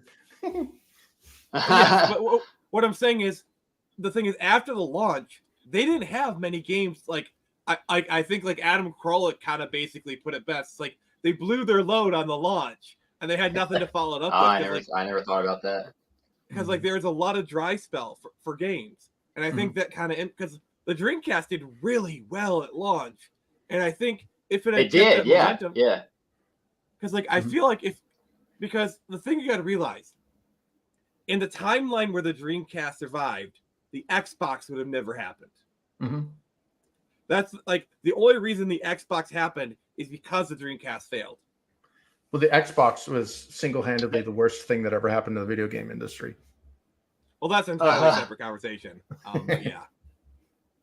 It's really interesting seeing like how much Microsoft was like testing the waters with the Dreamcast, like the whole Windows CE thing, trying to like get their core Windows tech on a game console. You know, like they had like by the time they did the Xbox, you know, they've been messing around with that, you know, with the Dreamcast. Like they've been testing the waters a lot, actually. I've been reading a lot on the Windows CE dev kit. I think it's like unjustly demonized and stuff for not being as good as Katana, but it's actually really impressive how much core Windows shit they had running on the Dreamcast. But yeah, you know, it's just weird. Like, I've always kind of like I love playing the game, like what Sega could have done to survive, but it's not like one big thing. It's just like a series of like small to medium sized fuck ups, to where it just kind of snowballed. And honestly, even by the time the Dreamcast out, like you said, it was even though they had an amazing launch, because like remember when they were launching the Dreamcast, everyone knew the PS2 was coming. The PS2 was already been announced. Everyone already knew. So it's like, I don't know. It sucks. But, hey, sometimes a good die young, you know? So yeah. Okay. Here's I guess we're kind of winding down a little bit, but like, if you were to restart ES and you had all the stuff, what would you do differently, and like where would you put it? Like obviously it's going to go on the Dreamcast, and I'm sure your fans want it on the PSP, but like what would you put it? Like obviously the games climate of today is much different than it was back then. What would you do? Oh, if it was now, oh, that's a good question. Like let's say you could have the artist, you could like that stuff is not an issue. Like what would we're playing a speculation game here. Definitely, I would say the Nintendo Switch, based on like the success of like Octopath Traveler and a bunch of RPGs that I think would be in the same also, fan base. You're gonna have people wanting a Vita port. I can tell you that right now. Dude, yeah, the Vita would be awesome. Actually, I do code. I actually code for the Vita a decent amount nowadays. That's something that, you know, I would definitely.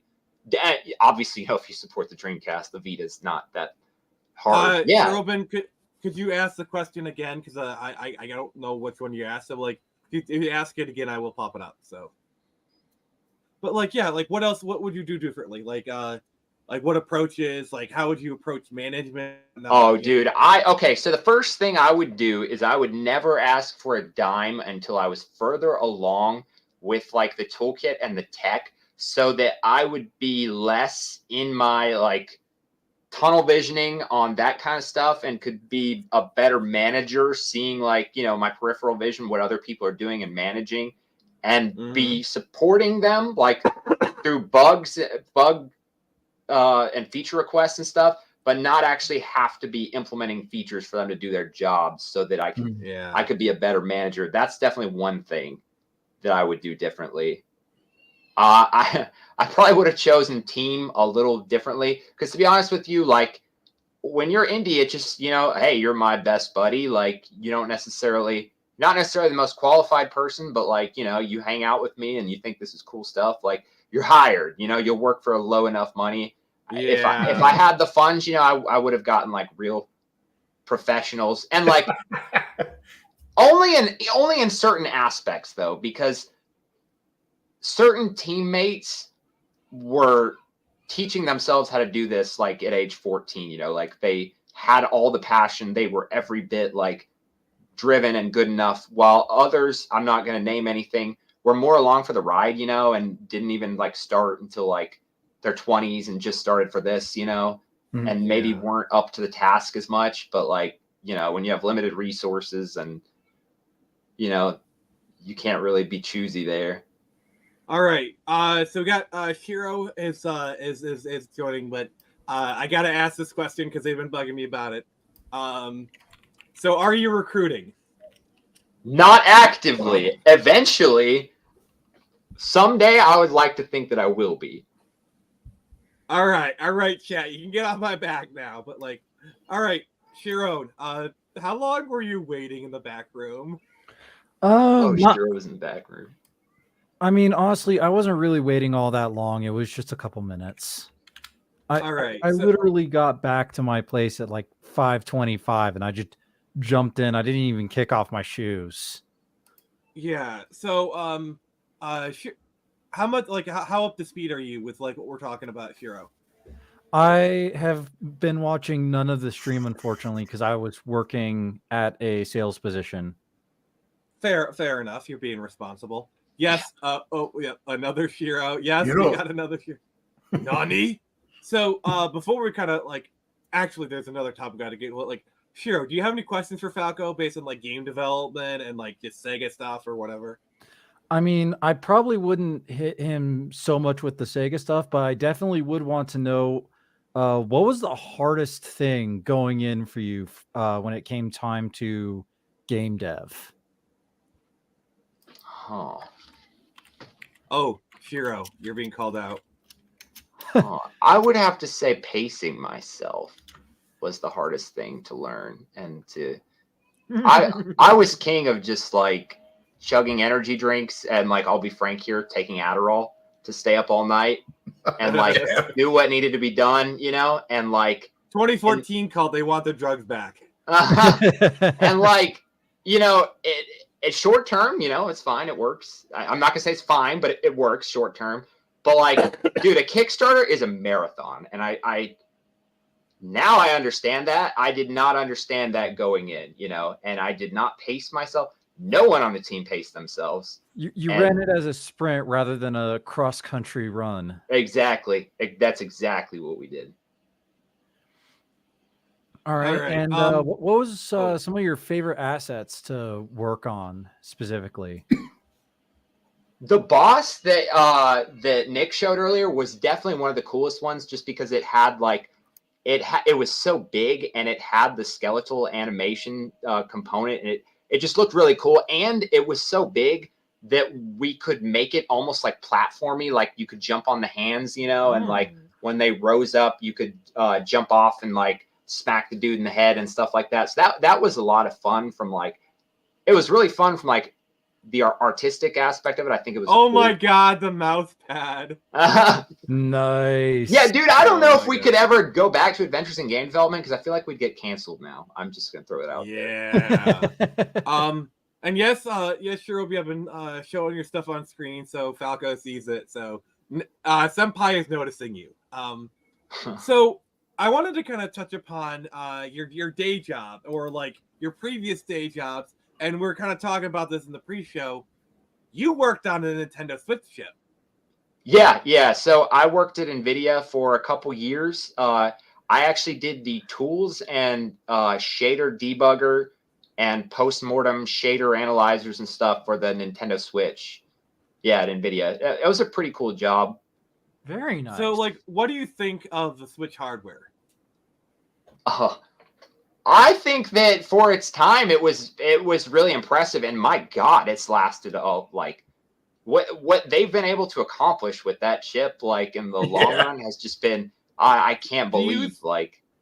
Do you think that in like 5 or so years, once the Switch is like fully unlocked, we'll see like a really interesting homebrew scene develop? Because I think that's going to happen because That's I think a really like good the Switch, question. because the 3DS homebrew scene is really starting to kick up, and because really what it is when Nintendo consoles, once they abandon it, that's when the homebrew really starts. Right, And I can right. see the Switch because it's Nvidia hardware, like it's off the shelf kind of stuff. Oh, it's already Yeah, cracked. that's a real. I've never thought about that. But that's a really good point. That's a really strong argument for a homebrew. Well, and like, dude, it's cracked open, man. I mean, well, it's cracked, but it's not easy to do. Is what? No. Yeah, Well, here's the thing: is once you get a bootloader in there and you can boot off of a micro SD card, you can fully take over. You can throw your own OS on that. And the reason why I did it with my Switch is because I am.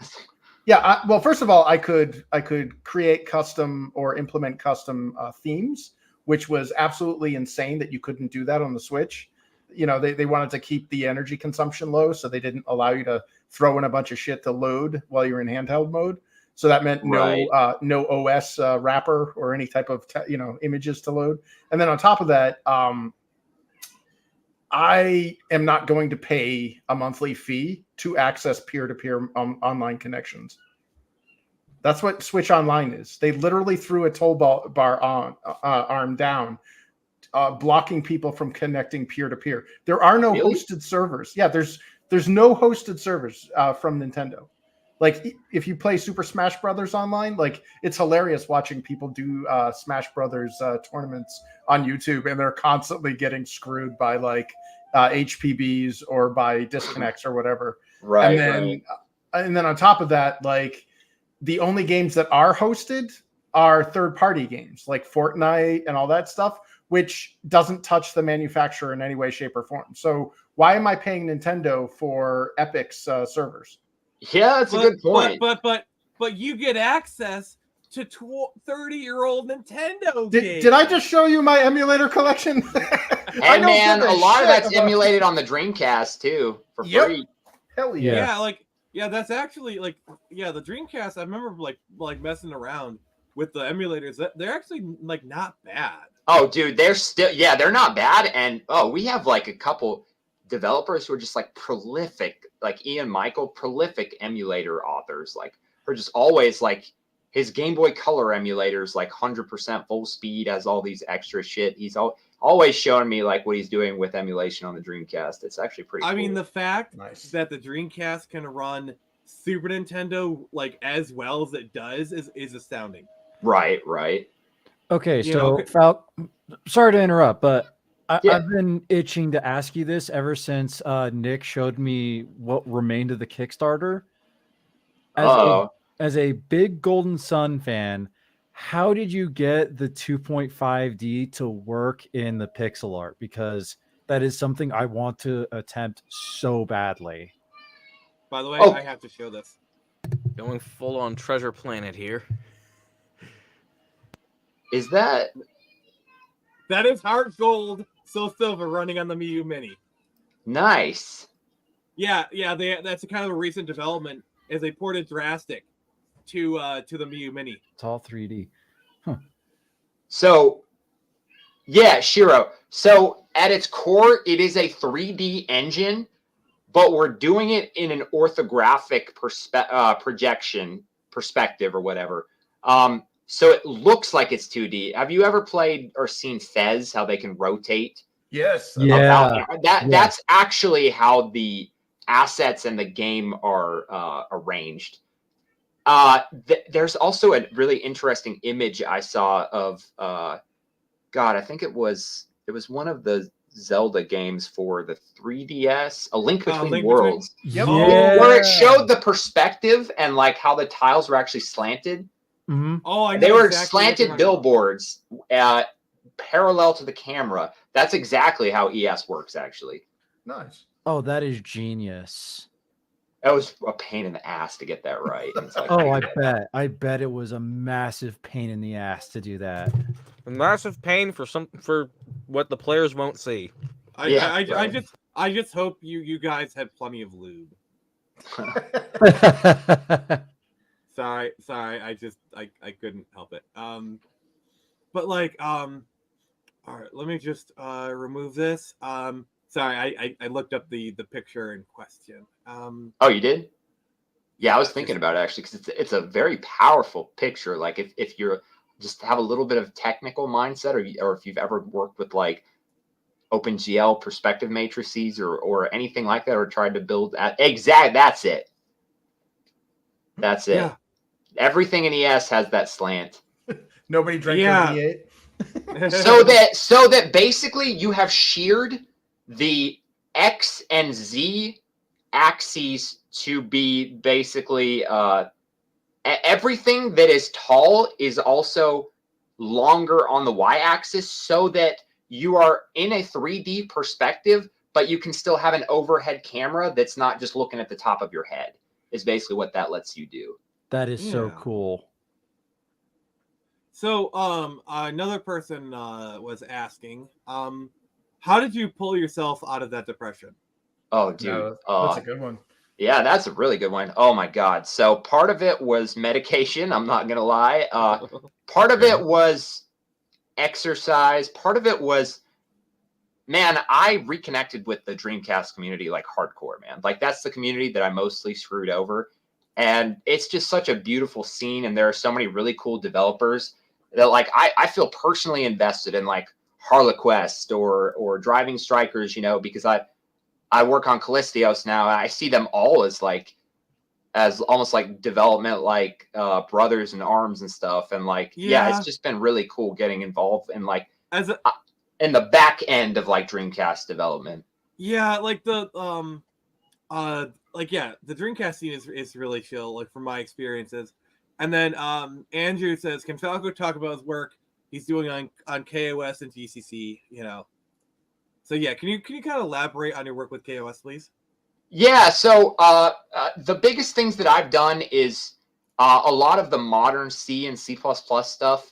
I want to make the Dreamcast SDK like the most goddamn modern thing. Like, you're not writing code that's like it's from the 80s, you know what I mean? I want to appeal, and I think I've done a decent job like on Twitter showing them, no, you can write like some really badass cutting edge C++ using like the latest and greatest shit that we don't even have at my job at work right now. We're not in C++ 20 and 23. Like, we have the latest and greatest tools that like Android, the NDK is not as up to date on the C++ standard. Is I've really like tried to help. A lot of us have on the, when I joined, there's also another flux of like new cost developers, KOS. I always pronounce it differently. And we've all kind of like had that vision to like modernize things and make it more accessible and make it like a really nice SDK to use to encourage people to check out the Dreamcast. For the non-technically inclined, what is the benefit of having a modern C++ implementation on the Dreamcast? Like, how does so that's actually a good question. So the benefit of most of that and the stuff I'm doing is that it makes it goddamn easy to take code from like a PC or any other code base and just run it on the Dreamcast and have it behave properly.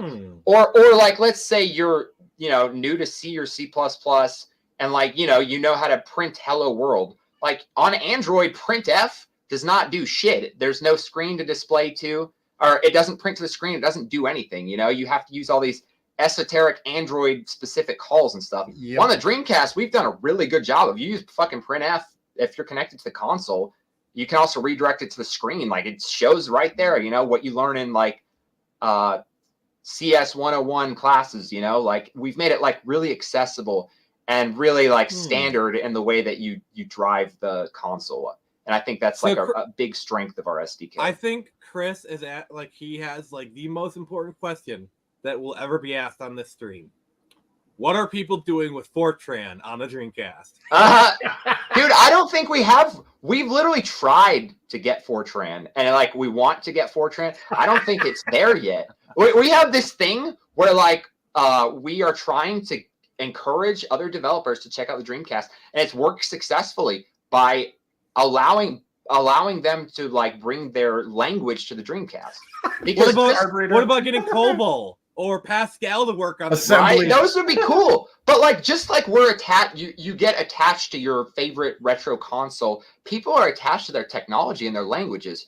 Like when the D programming language community learns like, oh shit, I can program in D for the Dreamcast. Like maybe I'll check that out. or Rust, like when Rust became big, which we don't quite have it on Dreamcast yet. That's a work in progress.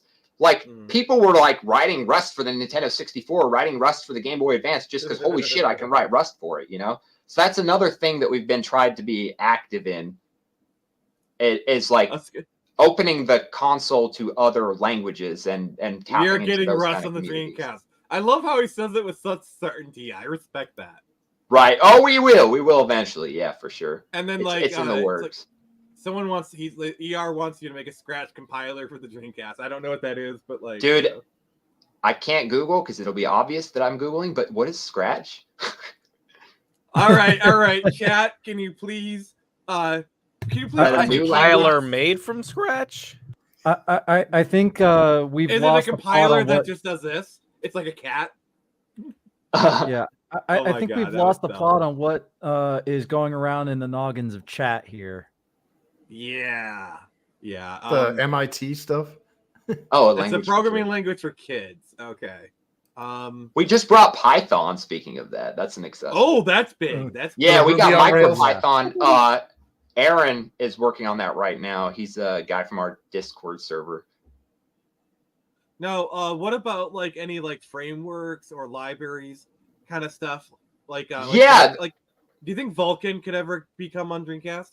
No, because the problem is that Vulkan really requires a programmable GPU and shaders that's just not there. That's really the problem. Is there any modern-ish APIs that can be like put on a Dreamcast in your? Oh yeah, there's all sorts of shit. So definitely that's one of the big things. Like we have OpenAL, we have as modern OpenGL as you can get. We have like pthread libraries. We have like we really need to get. First of all, the most shameful, embarrassing thing to me as part of the Dreamcast community that we need to fix is we don't have SDL2 on Dreamcast, which is that's a big one. We had an amazing SDL1 implementation to the point that when SDL2 happened, apparently some of the developers for SDL2 reached out to us in the Dreamcast community and were like, hey, you guys going to put this on Dreamcast? You know, you did it for the first one and it never materialized. And it's something people keep asking about, but no one's taking the time to do it. Is Pygame on Dreamcast?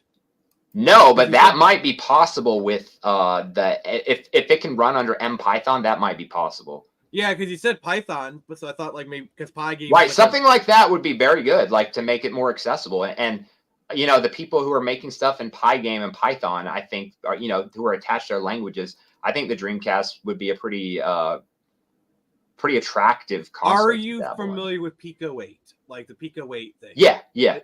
Do you think Pico 8 could come to Dreamcast? Yeah, I think so. Yeah, I'm just like kind of shooting from the hip here. Yeah. So yeah, like it's really interesting. So what other things do you see coming to the Dreamcast, or like what other developments do you see on the horizon? Yeah, so definitely SDL2. One of the things that I think that we're starting to do in the Dreamcast community is with Chaos, especially, is we're starting to get into optimizing things more and taking like a cold hard look at, like some of the Chaos code has been there for like 20 years and has just been kind of accepted as status quo.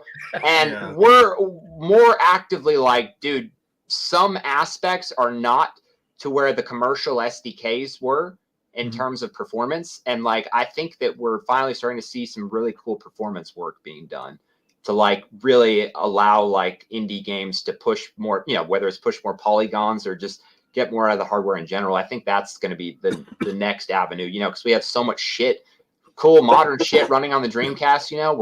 We're eventually going to be running out of like stuff to port and frameworks that, it'll all run on it, but then it's going to be how well, like how easy is it to leverage the hardware and push the polygons and stuff. Yeah. One thing I wanted to wants ask, to see. So regarding the id Tech 2 engine, the Quake engine, has there been more development on it? Like last time I heard, like some people were reporting Dark Places to Dreamcast, because like I feel like having a working Tech 2 engine on the Dreamcast, like I don't think the Dreamcast could run GZ Doom. Like I think that might be a little bit too much, but like maybe some like Dark Places, or like how familiar are you with that portion? I'm not actually. I need to look into that. What is this? I need to write this down. because you know, like because the Quake engine is open source, like the Doom engine, Right, Quake right. engine. And the Quake engine has been running on the Dreamcast. Oh, like, for forever. sure, for forever. Yeah, yeah. And like, because like there's a big modding scene, there's a big game dev scene. Yep. And I feel like if we can get like a really good implication of either the Quake engine or like a specialty engine like Dark Places, that would really help. Yeah, for sure. That's a good point. Obviously the Doom God, someone came in the other day and they were trying to port. Was it Godot or was it? Oh, God, if you could have like hack Godot support. But it was like it was version 1 and they're on 2, and oh my God, man, it all compiled, it all built, and like it was so beautiful. And I'm like, yeah, look how good our SDK is. You know, it barely took shit for this to build, but it ran out of RAM so quickly was the problem. So Jack is asking the big questions. No, Sky. I know about some serious work. Like, I could maybe see like Morrowind or Daggerfall being ported, but dude, like, one of those was actually slated for Dreamcast.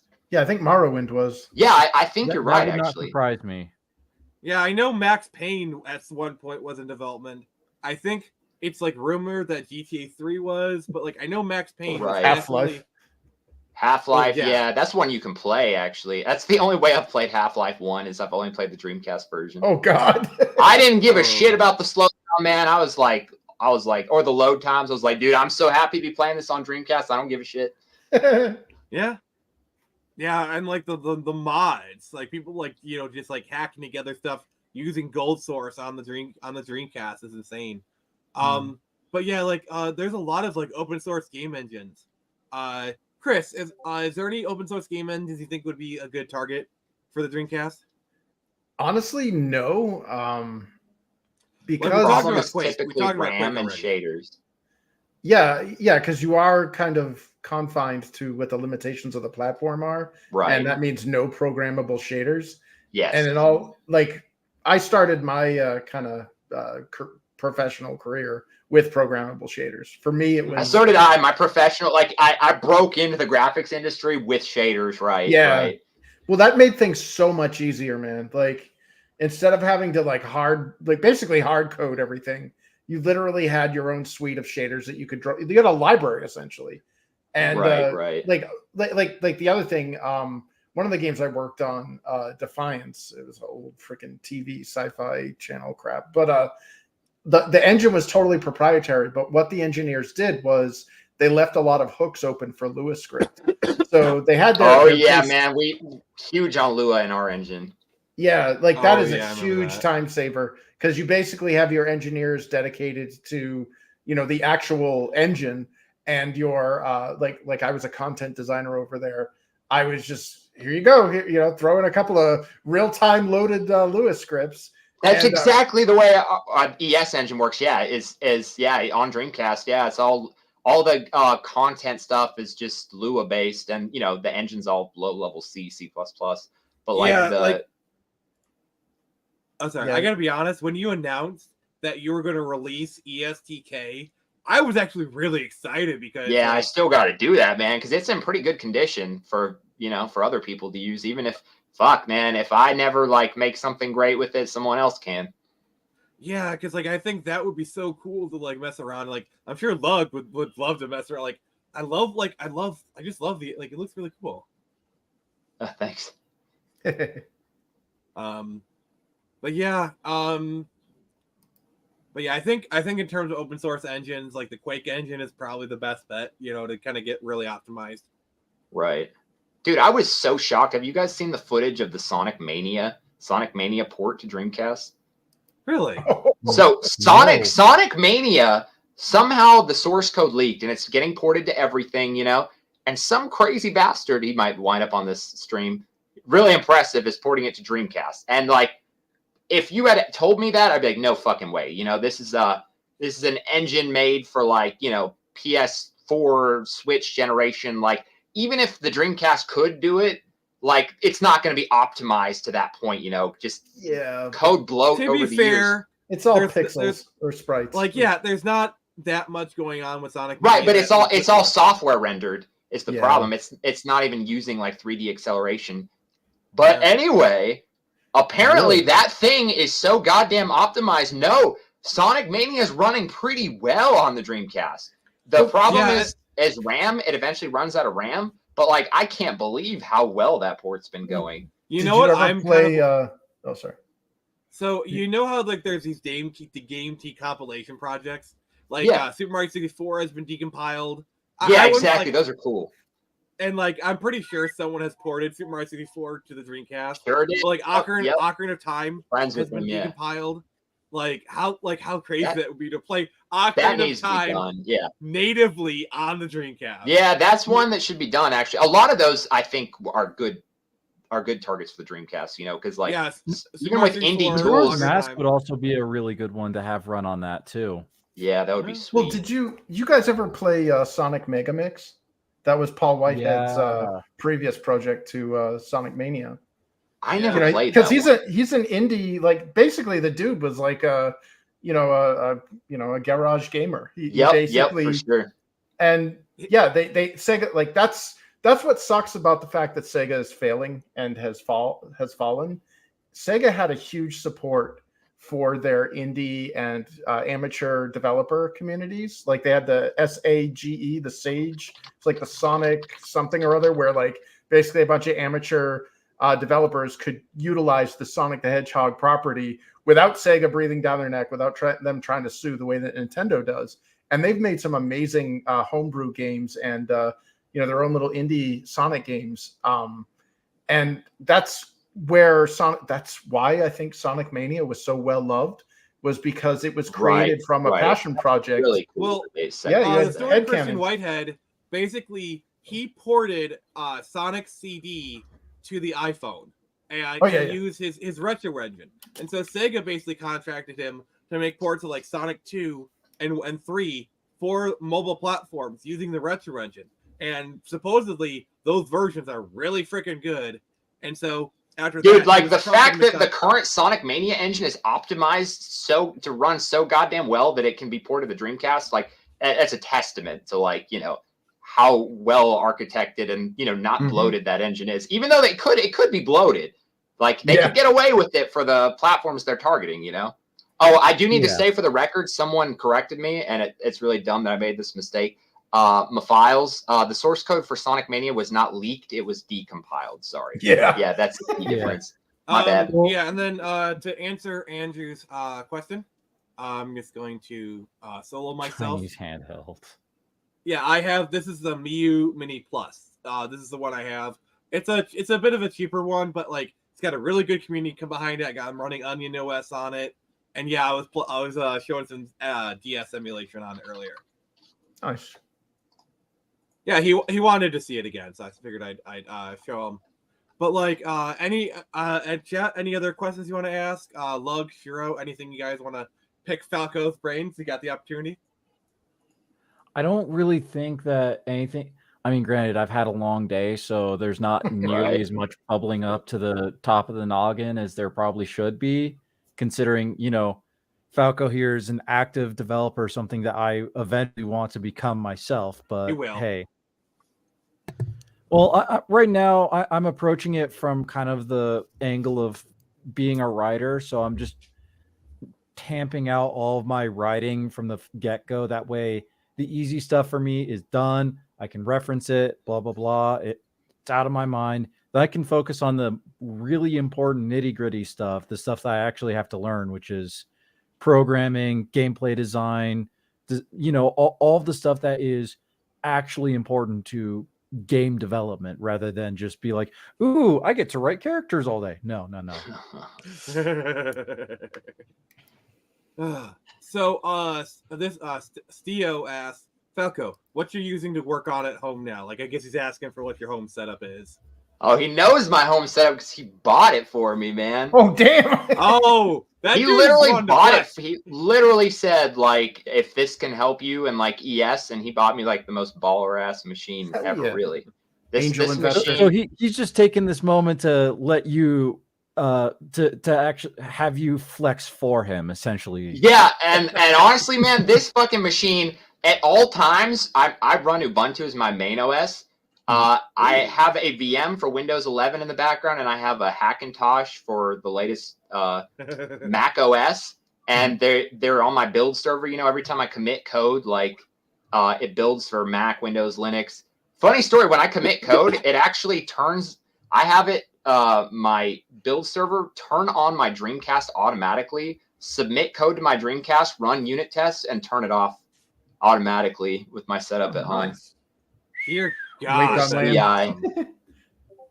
But yeah, so this machine is just basically my dream machine. It's like the specs are so high, it just basically and it has 3 GPUs for testing. That's something you need to be careful of in graphics programming, especially with OpenGL. Is like something that might work one way on Nvidia is completely fucking different on AMD or Intel. So the machine he built me has Intel integrated graphics, an AMD discrete card, and an Nvidia discrete card in it. So I can, test all 3 graphics vendors, all 3 OSs, in one go, in one machine.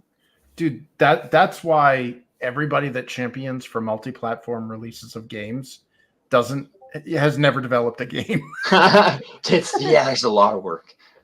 Yeah, like that's why I really feel bad for developers in the late 2000s, where like they had to develop for like 11 different platforms. It's like the PS2 was still a thing, and like up until like 2009, it was still like a platform. The DS, the GBA, it's like some of these tie-in games had like 10 different versions.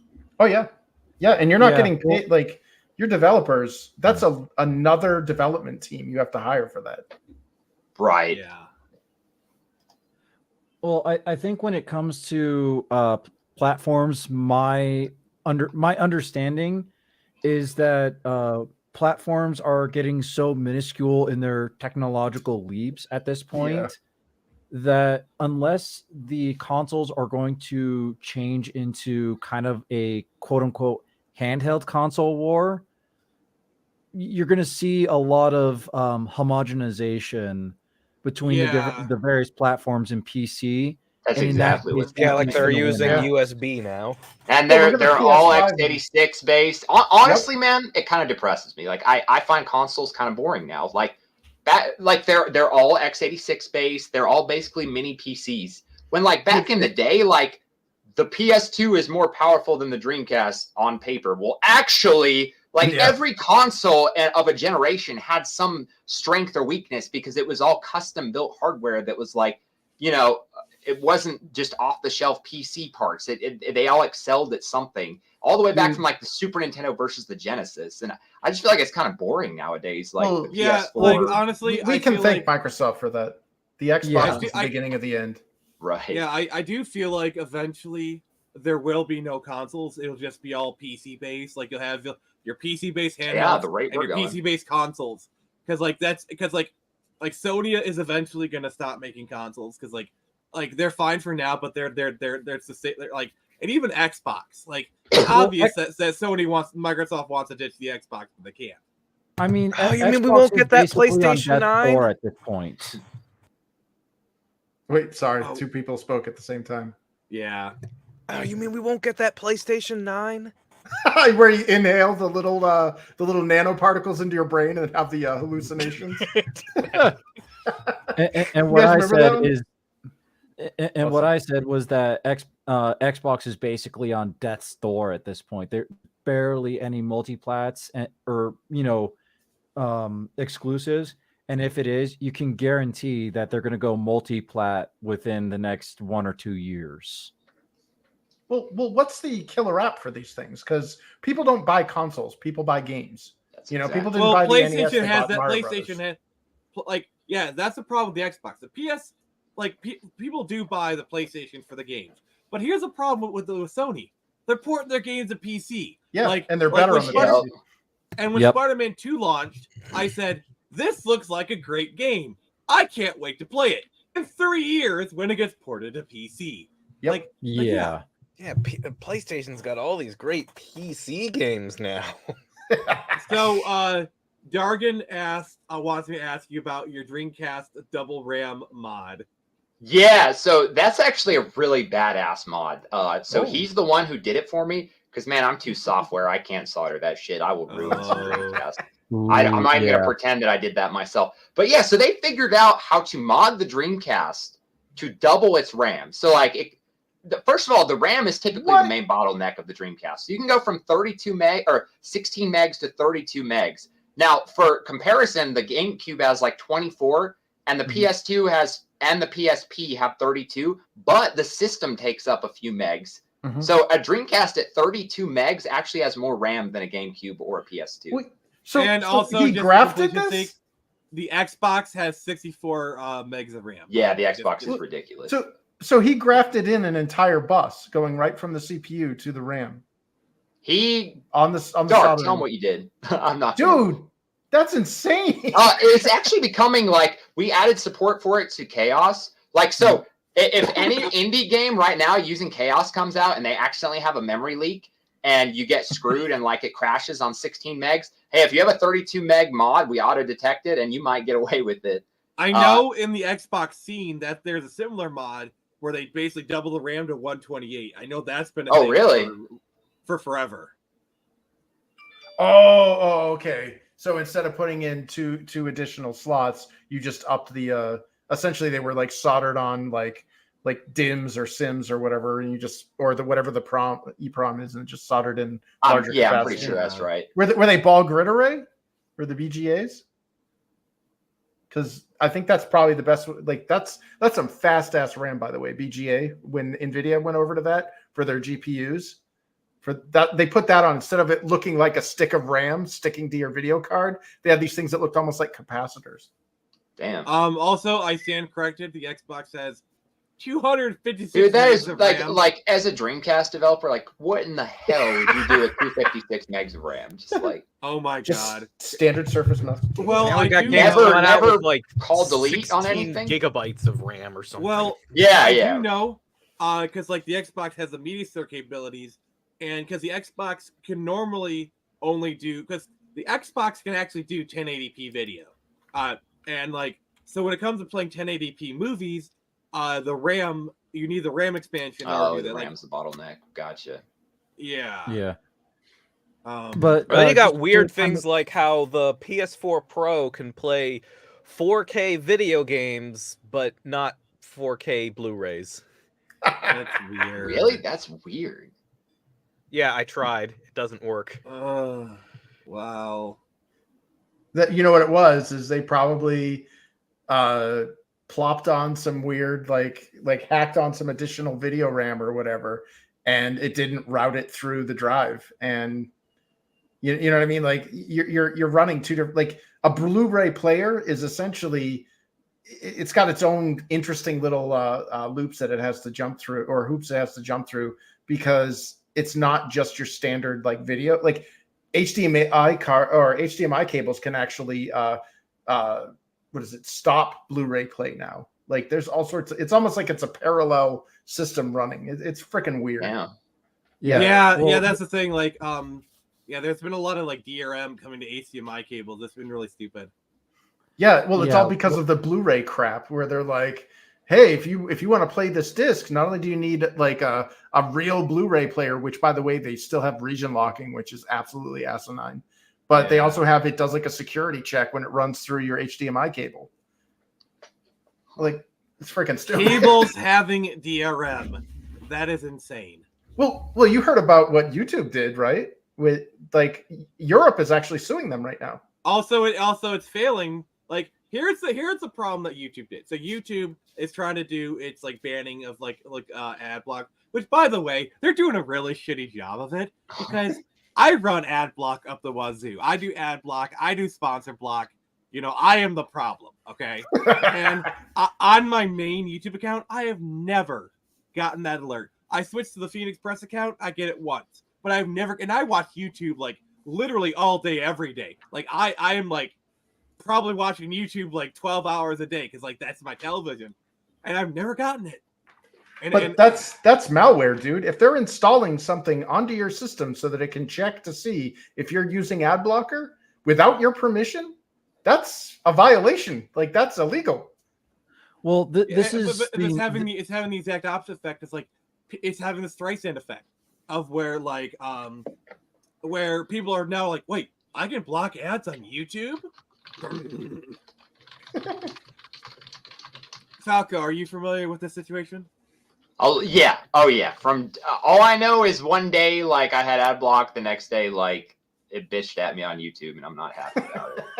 I'm not familiar beyond that, but yeah, not happy.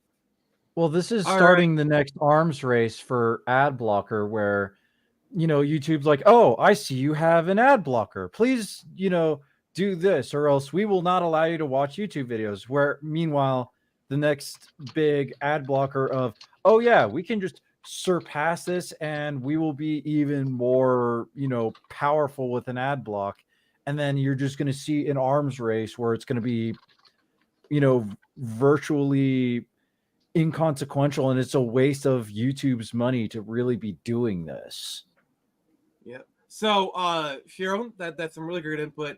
But Falco just told me he's got to go. So let's just kind of wrap up here.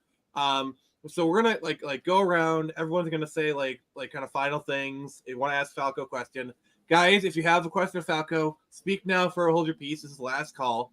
We're gonna start with Lug, Sharon, Chris, and then Falco can tell me to go to hell. So. Lug, go ahead. Oh man, I don't know. I was just going to be saying like how that whole situation makes me think of emulators blocking anti-emulation checks or Yep. surpassing them. Yeah. That'll But come. yeah, I didn't really like. I wasn't growing up with Dreamcast. I grew up with Windows 98. Yes. Oh dear God. Yep. I guess I did too, actually. Windows 98. All right. Windows I was 97. playing stuff like Buzz Lightyear Star Command. Ad blockers are love. Ad blockers are life. Sharon, all right, what do you got to say? I mean, I don't really have much to say except it was a pleasure meeting you, Falco. Oh and yeah, you too for sure. For Yeah, as this was a little great as I stream. could think of, it was great picking your brains. Thanks. All right, Chris, what the fuck do you want to say? Well, hey, thanks for coming on, Falco. Yeah. Thanks for having me. Yeah, this was a great stream. You're welcome on anytime, brother. So anytime you want to come in and chat, anytime you want to say anything, you're welcome here. Anytime. Yeah, sounds good. Thanks. I really appreciate it, guys. It's been cool.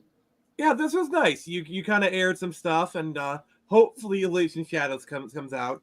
As I said, I was a Kickstarter backer. I'm not asking for my money back. That was 10 years ago. I don't care. I don't want my money back. I just want Elysian Shadows. So if it ever comes out, please shoot me a copy. Thank you so much. Yeah. Is there anything you want to say to kind of close this out? No, I really appreciate you guys taking the time to talk to me. I used to do stuff like this all the time, but for some reason, for obvious reasons, the Dreamcast community kind of shuns me, the press. So just getting to shoot the shit and talk about Dreamcast shit and cool stuff. That's been awesome. Yeah, you're welcome on here anytime. So feel free to ask if you want to come on. You're welcome to come on here anytime. So thank you everyone to come on. This was probably one of the most successful streams yet. We had 10 to 12 people pretty much throughout the entire time. So thank you everyone who joined. This has been Nick from the Phoenix Press, and remember, I can only show you the door. You're the ones to walk through it.